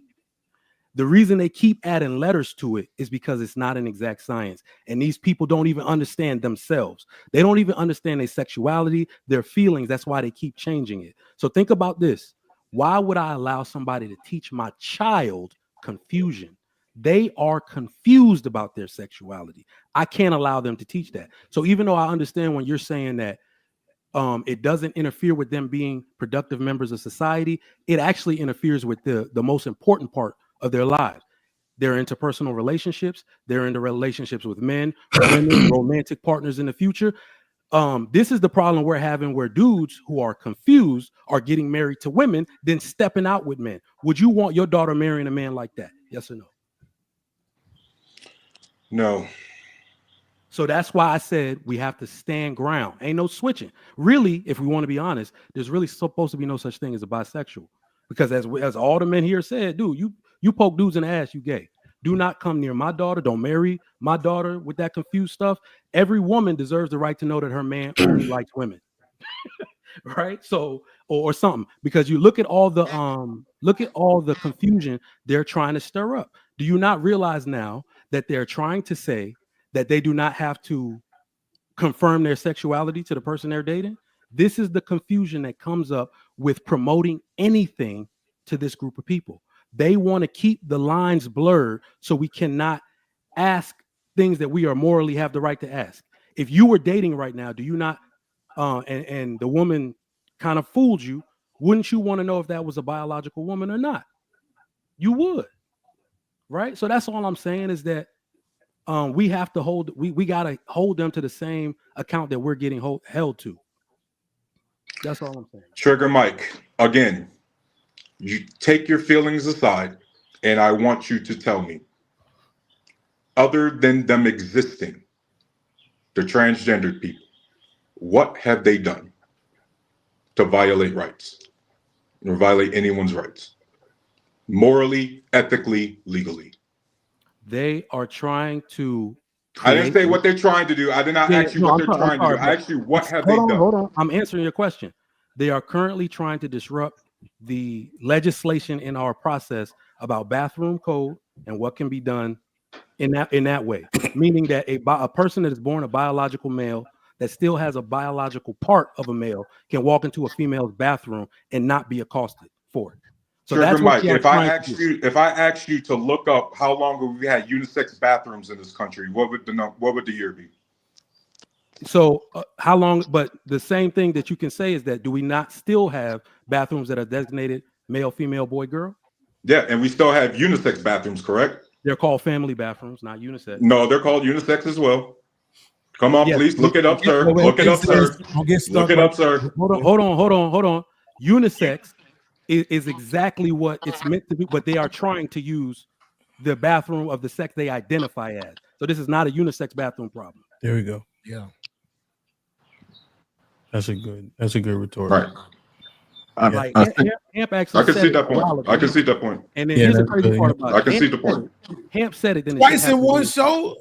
Hold on. What do you mean? Dog, we have so many conversations. Like, I'm not going to disagree or agree with every single point. There's going to be stuff you guys say that's valid. Is that not grown man shit? No, Tarus, he's being facetious by being appreciative. Oh, my bad. He's appreciative. He just he trolling trolling everybody else. That's what he doing. I'll wait. Let me say this, Tarus, because even that's why I said dudes, dads, men, we have to toe the line because I don't think any of us know how we're going to react until the situation happens. Hamp said this shit last year that somebody tried to use the bathroom while his daughter was in there. Anywhere I go, I get up to go to the bathroom with my daughter or my son. This is at CC's Pizza, one of their favorite places, right? Hood as fuck. So we go, and that transformer tries to walk in the bathroom. It was almost instantaneous. My hand went out to his chest. What the hell you doing? I'm about to go to the bathroom. I don't care what you do. You about to wait. My daughter's in there. Hamp just said this happened to him. Then it happened to me like 3 weeks later, right? So as a father, no matter what you think you towing the line for, or you're trying to protect the rights of these people, I guarantee you won't do that shit if your daughter's in the bathroom. That's what I'm trying to tell you. We need to protect. We're not letting them go in the bathroom with our daughter and just closing our eyes, right? Trick, just one quick question though, Trick. The transformer, what race was that person? Black. The guy I dealt with was white. I was very kind, you know. But So, you And see how it if was you see instantaneous though? me Like, in whoa, that whoa, whoa. restaurant, if you I was- see me in that restaurant, keep your wife out of that bathroom because when my daughter comes out, a grenade is going in. Don't do that. Don't do the grenade. What if somebody else got to go to the bathroom after? I told her Now, that. now, She every, said, now, You every, unisex. What you mean? now everybody got to hold it. Cheek, what's popping, man? What's good? What's up, everybody? I don't know. There was a couple of concepts that was thrown out, so I don't really know if I got too much to say. I don't know if I agree with the idea of if you're not going to read, but then don't complain about it type deal. I think y'all already went over that, so there's no need to cover that. But generally speaking, I just feel like people just should have a right or some level of consent to their children being taught or being introduced to a lifestyle, because that's what it is. If you want to introduce drag, which is a lifestyle, and it's been a lifestyle that has been regulated to nightclubs or things of nighttime where children aren't awake, why would you then want to introduce it during the daytime for children as well? That's just kind of my thing. I don't think not allowing them in the school is the answer. I think if they want to read the kids, fine, read to whatever kids and parents that agree to that. Everyone doesn't raise their kids the same way. Tarush just said that his purpose for raising children or for them to be productive members of society. There's no moral obligation or moral standpoint being given to his children from him based off what he said. But Hamp is not Tarush. So Hamp is not going to teach Tarush's kid or teaches his kids the same way that Tarush is. Hamp wants his children to be productive members of society, but he's also going to be teaching them about the law or Deuteronomy or whatever, all the things that come with that. So if Tarush wants his kids, I didn't know I needed to be that specific, General. No, I'm not saying no. I'm not being I'm not trying to comparatively. Yeah, comparatively speaking, like I'm not saying you don't have morals or values or ethics. That's not what I'm saying. So I'm not one of the people that's trying to attack your character, nothing like that. I'm just saying I understand that they're different. So if you want your kids if you're okay with drag time, I think it's drag time reading or the hour reading, that's fine. I'm not going to fight you on that. Like, yeah, let your kids do that. But I think as a parent, if I was a parent, let me choose. Hey, look, I don't want my kid to do that, and that should be respected. Now, so General, is it okay that I support like having the permission slip that if you don't want your kid to attend, they you can sign them out and not attend that? I'm sorry, two people talking the same. Yeah, he's saying he agrees there should be a sign them in slip or out, whatever. Oh, well then, yeah, I didn't know that. I'm coming late, so if you already but agreed General, to that's that, what I'm asking. Like, if there was the system existed where, hey, they said this is what's about to happen, and you can, as a parent, opt your child out for that day or whatever. Yeah, they do that with field trips. Yeah, right. For sure. They do that. They do that with And like they field already trips. do that, correct? Now, Yeah. Now, question, Cheeky though. Yeah. What age group does what you're introducing come into play for you specifically? Because I remember when we were having a conversation about what teachers should disclose to parents and how they shouldn't be obligated to disclose certain things that their kids share with them. Remember, we had a discourse regarding that. Yeah. So now, how does this reconcile? At what point do you think parents' opinion and what the parents should know should or should not be a part of the conversation? So I think I would say anything below preteen. Like if you 12 and under, 13, around that, your parents need to know a lot, right? But when we start getting to that, like, what is that? What age are you in when you're in 9th grade? Like 9th, 10th, 11th? 13, 14, 15. Now, see, right around that high school time frame, that's a little different because but that's when they're most sexually curious. Yeah. But think about the setup though, Chi. If they're more sexually curious than any time, they horny, they going through puberty, they got the pimples. Now he's saying the parents shouldn't be what's the word? Alerted to or what? Because the thing, I remember what you were saying. The thing wouldn't that be the time where the permission slip needs to be? because the influence is great at that point? I think it would depend. So for me, I think you should have it the entire way, like because you're introducing it in mass to the entire group, right? Okay. So it should be introduced because what they're doing is incorporating another group or organization to the overall audience of the children. So at all points in time, it should be required. Like, hey, are you okay with this? My stance on the other thing was if the individual student themselves go, hey, this is what I'm going through, and they personalize it to the teacher, that's different. That's why I think it's a little different. Am I making sense? You're making sense. It's just tough. To the question you asked him, think about it this way. Sure. What you're saying about where they are sexually is true, but the point is, I don't think that's a confusing part. I think by the time you get to 13, 14, you know whether or not you like boys or girls. You like boys or girls, and that was my point. My point is, listen, beloved. Yeah. I want that to be true. You feel me? And then Mr. Fantastic told me after 6.5 years in prison, niggas is turning gay. They're not turning gay. Yeah, but that's in prison, right? That's in prison, so that's a different thing. That's in prison. They're confined. Hold on. When I said it was a different thing, I'm bullshit. I'm making shit up. But Bean says a different thing, and it is because you're putting these people in it. You're putting these people in a confined space where they around nothing pretty much but males all the time, and then some being forced into these specific kind of situations, right? So it's like with every other thing, people tend to cope. I think we're having to deal with an unnecessary level of complexity. I think the permission slip thing should just be reversed. Establish, is this standard curriculum or is this extracurricular? If it's standard curriculum, then the permission slip should not be needed. There is no permission slip because it's standard curriculum of education available to all children. Now, when you deviate from that, it's now extracurricular. You need a permission slip to opt out. You should need a permission slip to opt in. So, Aaron, I understand what you're saying, but Aaron, I'm just reminding you because I know you already know this. That's the problem because we don't have a national standard, right? Everything is state rights. Our kids don't even learn the same information from county to county or zip code to zip code. Never mind state to state. They got whole different textbooks. So it's going to be really hard to try to come up with that sort of standard when every single state got their own individual standards.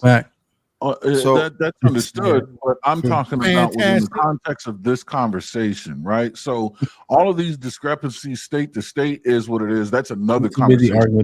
Weed that out. But what I'm saying is, based on the context of this conversation about homosexuality being introduced into this scholastic program, I'm saying that should be extracurricular that you choose to opt into, not a forced curriculum that you're requiring the parents to have to decide to opt out of.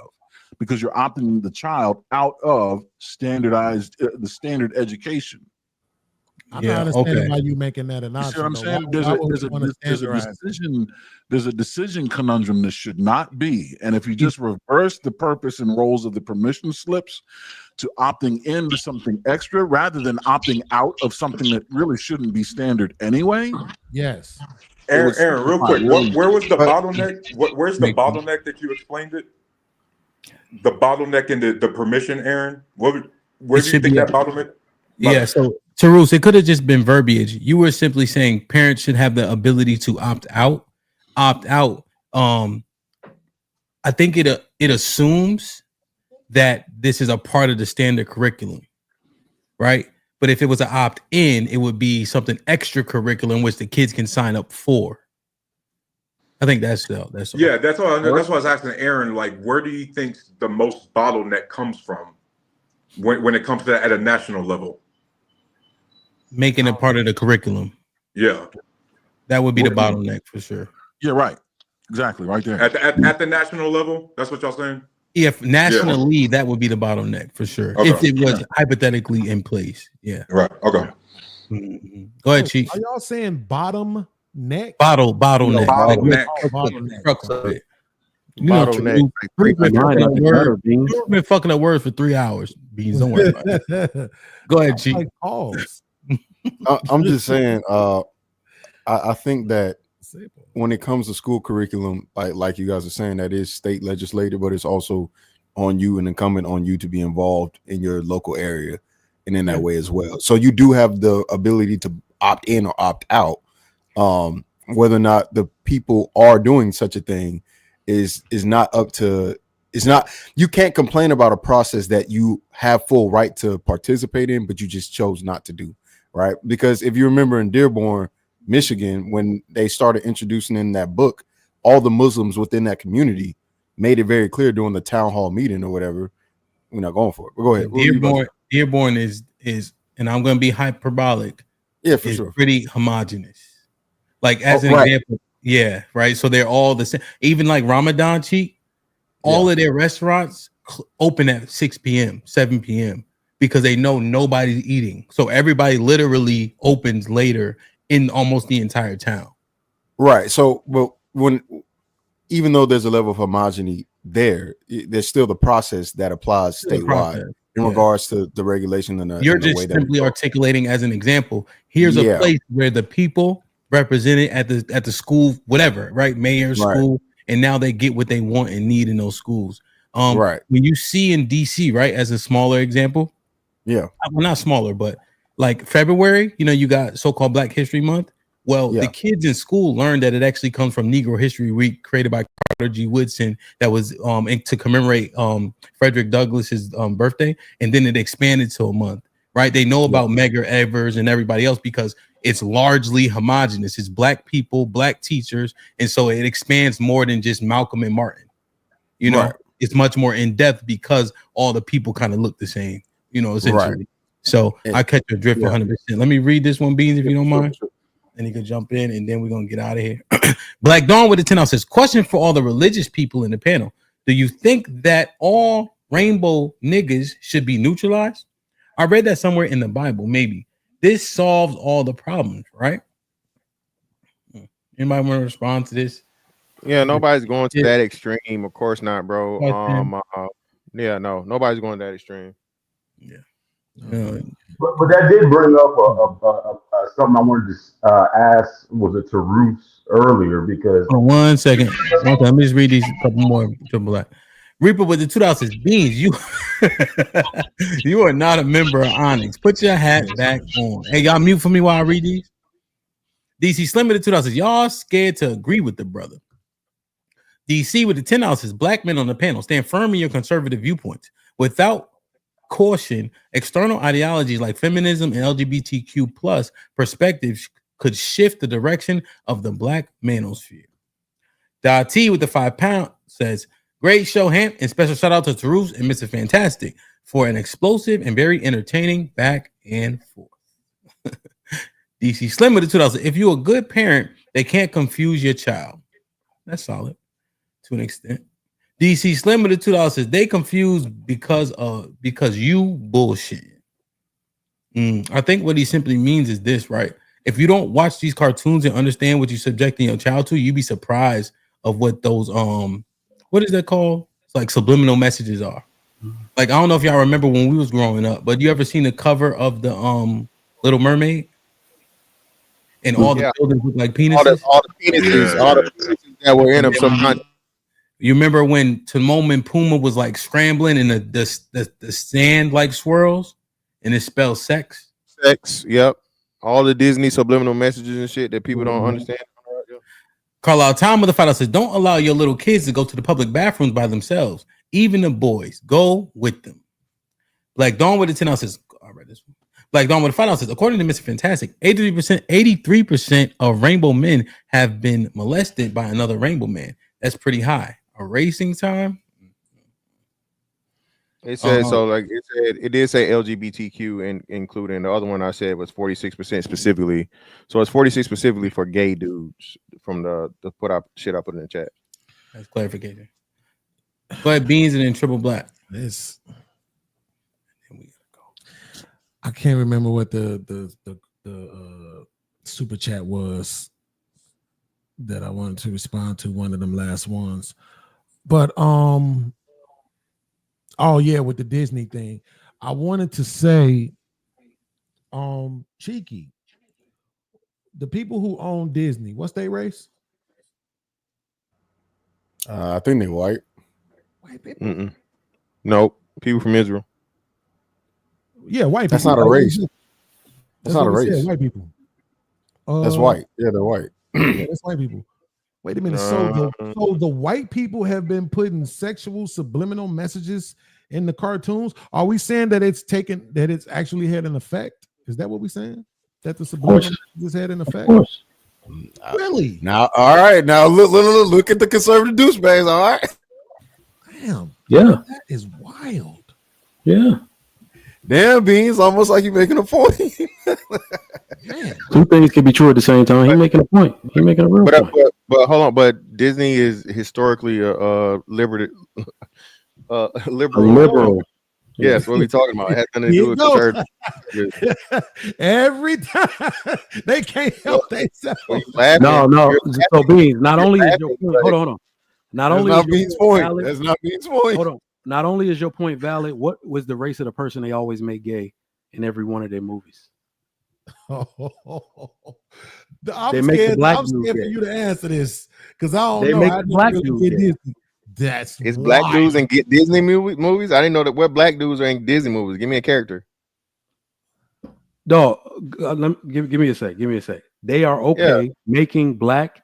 The Captain America ain't gay. If they want to introduce any type of alternative sexuality, it's in a black. Are you talking about or Hispanic movie. Black Panther, Wakanda Forever. Fantastic. I think he's talking about the Disney Channel, like everything, not just the cartoons. Yeah, I the think black dude in Eternals was gay. Yeah, the black guy in Eternals, he was gay. Oh yeah, the same nigga from ATL, huh? Yeah. Captain America got to be solid. He got to be, hetero. But everybody else, they'll. Yeah, Trigger's right. They either make the sidekick black dude gay, or like again the sidekick, like the loyal best friend kind of shit. Just so y'all know, white people don't consider people from Israel white people, and if you get into the genealogy of it, they're kind of not. Well, the current ones are, I guess, the European type of people from Israel are Caucasoid, but the majority of them are white. They're Caucasoids, bro. Don't even do it. It's not worth it. And they're the ones who we're talking about. We're not talking about what they were 5,000 years ago. We're talking about white as hell. You know white, it. bro. Since Ashkenazi, they've been white, putting bro. dicks They in- white. Ashkenazis. Sephardics are not white, and everything. Yo. But and it's we talking about the white. Yeah. white people. They gonna unsubscribe. The Khazars are white. All of them. Fuck them. All of them. White, They're white. Say that they are not the same as people from Israel. We don't care what they say. They don't You're know not no trying better. to hear that. They Right. white, bro. They white. Wait a That's minute, their are you race. telling me that That's white their people- race. We're are not you talking about telling their me that white people have ethnicity. infighting that they're FWA, foundationally white American? That they have infighting going on? Is that what you're trying to tell me? That's what he's trying to sound like. Beans making another point. Yeah. It's fantastic. That's one fight we ain't gonna let you. Don't even go there. All right. What? I'm just telling you what the white Hey, people leave that shit care. alone. They Nigga, white. We don't. They Come white. on now. They white. I don't Come on care. now, They goddamn it. white. They don't got that much skin cancer over there by accident, nigga. Big nose motherfucker. Hell no. Oh no, nigga. Like every goddamn thing, man. Yeah. Like Dawn would have fought out to snap your fingers and do your two-step all by yourself. Let me see if you could do it. Like Dawn, please. That song older than you are. Black Dawn with a 5%. 46. I read this one, right? Nah, that's the second one. That other one was paper heat. That was 46% is still pretty high. Even Sodom and Gomorrah had lower rates than that. Black Thanos. Crazy as hell. Cali with the 2000s. Did Pepe Le Pew teach men that no means yes? My baby, my chérie. He used to be on it. You could tell him nothing. You know what was crazy about Pepe? Who drew him? The color of the person who drew him? Probably We white. don't know. White. Those details Probably are- white. Probably white. Damn, so white White. people was out here. Nah. We don't know if that person was white. You know, the Yeah, artist. we do. Okay. They overrepresenting weird shit like that. We know that. You know, one thing we got to talk about one day about the statistics regarding like the convictions. The arrest rates are very similar, but the conviction rates differ dramatically. Absolutely. You know, That's another conversation. There's two privileged demographics in America. That's white people and women. You know, there's only one issue with that, but it's also systemically based. Mhm. Because it's like whoever For has another more, show, man. it's classist. Yeah, I was about to say it's classist, bro. The black elite get away with all the shit just like the white people do, but they got the bread and the representation to. Well, how the hell do you explain Bill Cosby, R. Kelly, and Puff? No, I'm talking about the people, not famous people. Like we got to stop using. There was literally a Harvard professor who got accosted near his house on the curb. That ain't that's not how that. No, I'm shit talking works. about like your kids and stuff, getting them off of charges and shit. Okay. Cheek, any final thoughts, Playboy? Oh, I gotta get with you too. I've been forgetting. I apologize. Pause. But either way, my go. bad. It's all good. Y'all don't want to talk to me about the game, and now I'll play pause with y'all. It's fun. But anyway, nah, man, I think it was a good conversation. Teru held his own, man. And typically I'm used to being Teru, but not in the same way. So like I'm usually the one I'm not liberal. Well, let me take back. I'm more liberal leaning than most of y'all, but I'm not. I don't think I'll fall into the category of liberal. And so I understood his talking points, and I get what he was saying. I don't care if you gay, bro. That shouldn't matter to me. I don't know if you Keep that gay shit away from me. Let me stop. Wow.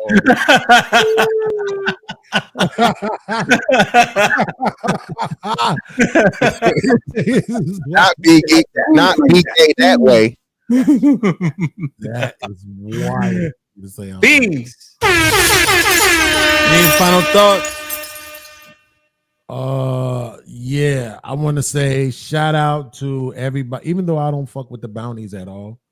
Shout out to everybody who participated in the bounties earlier, and helped Hemp raise that money, man, because this content creator shit is not easy, bro. I promise you, it is not easy, man. Sometimes I don't be feeling like doing this shit. But, you know, shout out to all the people, Freaky Zeke, everybody, man, Crystal Clear, all the people that be supporting me too, man. I just want to make sure I say that in front of a lot of people because I want y'all to know how much we appreciate it, man. But yeah, dope conversation from Brother Tarus. I'm glad I was here for it. I like the fact that you stood on it. I don't really like the ad hominem shit. I don't find that shit entertaining. I like the intellectual conversations, but I mean, y'all definitely had people listening and thinking. So you and Fantastic did y'all job earlier. So I applaud y'all too. Applaud my man Hamp for hosting and the rest of the panel for stepping up in the way that we do, black men.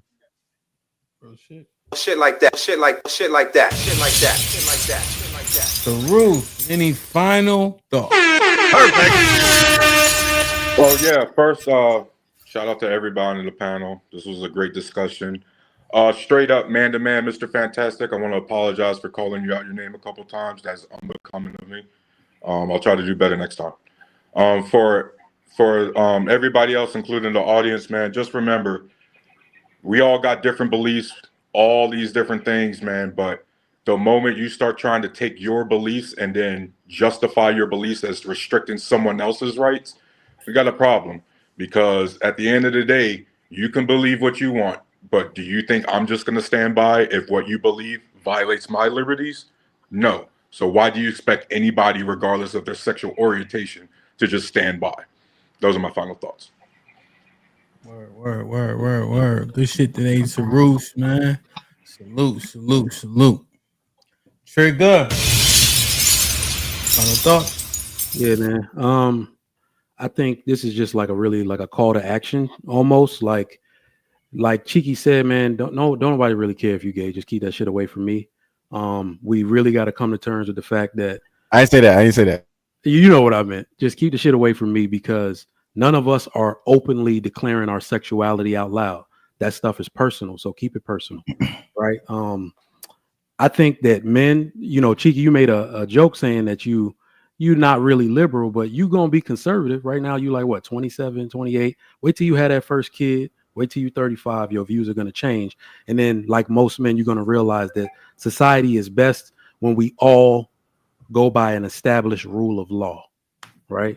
And then you're going to start to condemn anything that disrupts that established rule of law. So that's really what this is about. This is not about accosting or condemning any group of people. It's that as soon as they start trying to mess and tamper with the established rule of law that we all know and believe, whether it's consciously or subconsciously, we're going to have a problem with it, right? And that's why they keep catching smoke. Because if they were just flying under the radar like they have for thousands of years, we wouldn't mess with them. They've been doing this since time began, and we wouldn't mess with it. But the second they start coming up in children's schools, the second they try to start changing legislation and shit, and the signs on the bathroom, even on women's pads and shit, trust me, we're gonna start to have a problem.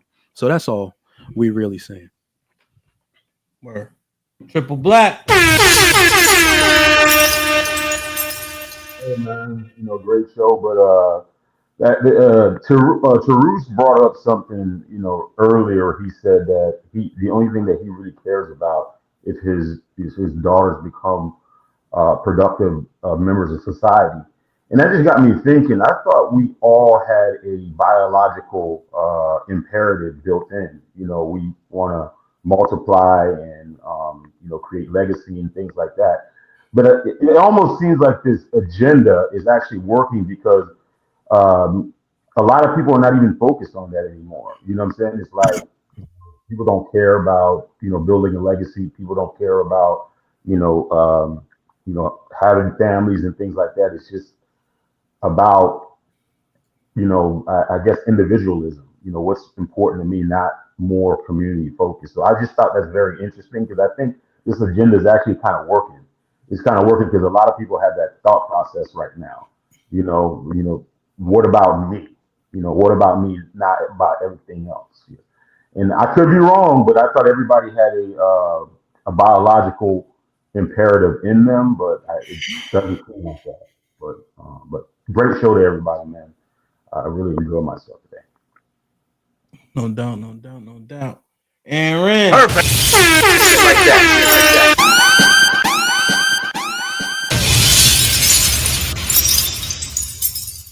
Great show. It was a rough start for me personally, but I think a lot of dope points were mined out. A lot was learned. So, I mean, I would just like to leave everybody with this. We don't have any freedoms. The only freedom we have is to live and let live, really, if you think about it. Outside of that, everything's about negotiated rights that we all agree upon because we have to live together. If we were free, then my freedoms could potentially encroach on your freedoms, which means one of us ain't free no more. But we do have the obligation and freedom to live and let live. Beyond that, it's all about rights. And that's where you get to insert your beliefs into the situation by voting. Vote on what your beliefs are. Somebody may vote with you or against you. Either way, whatever the outcome is, that's the law of the land. That's what we live by. If you don't like it, you have the freedom to relocate. If not, get on board. Or else you'll be relocated for real. Brother. Perfect. Fantastic. Hey man, listen, it's no need for apologies, brother. A little roasting makes every back and forth a little bit better, bro. Again, it has to be comedy within the calamity, right?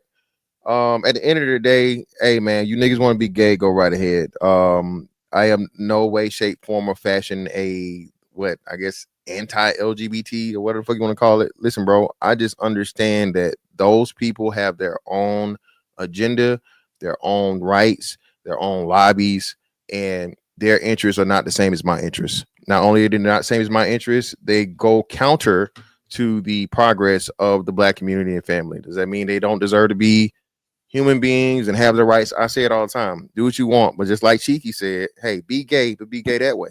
Okay, that's all I'm saying. I didn't say that. I didn't say that. Well, you interpreted it, brother. That's what you said, brother. You didn't say it, but you said it. Okay, all right. So I'll just put it on me. At the end of the day, man, listen. People do whatever the fuck they want to do, but the children being introduced to this thing is an issue and a problem, and we're clearly seeing it with, again, a lot of this stuff going around as to where women are changing the definition of masculinity and attractiveness and all these different things. So if the women, how we started out, are going to start having children with feminine leaning men, what are the boys going to become if those are their fathers? That's all I got. Word. And you see so many powerful brothers with a bunch of different stances, you know. I think the reason why I look at community in unison is because I think how powerful we could be if we kind of had similar understandings, mindsets, and mantras, you know. I think we got so many different things that separates us, right? And I think there are even fundamental differences that cause us to not be able to join together, you know. Because when shit hit the fan, you're gonna need the brother standing next to you. That's for goddamn sure. You know, when I see my Muslim brothers teaching and all that, I don't throw the baby out with the bathwater. Most of what they saying is pretty solid, and they trying to make a change, you know.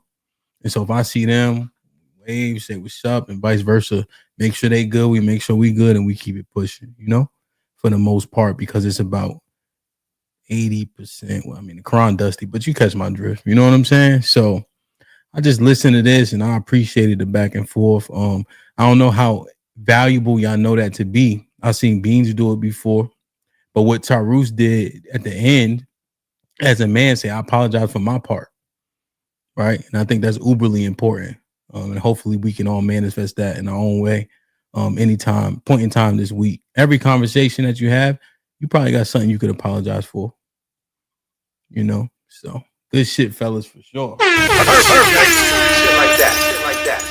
I love y'all. I appreciate y'all. I will see y'all tomorrow afternoon and tomorrow evening.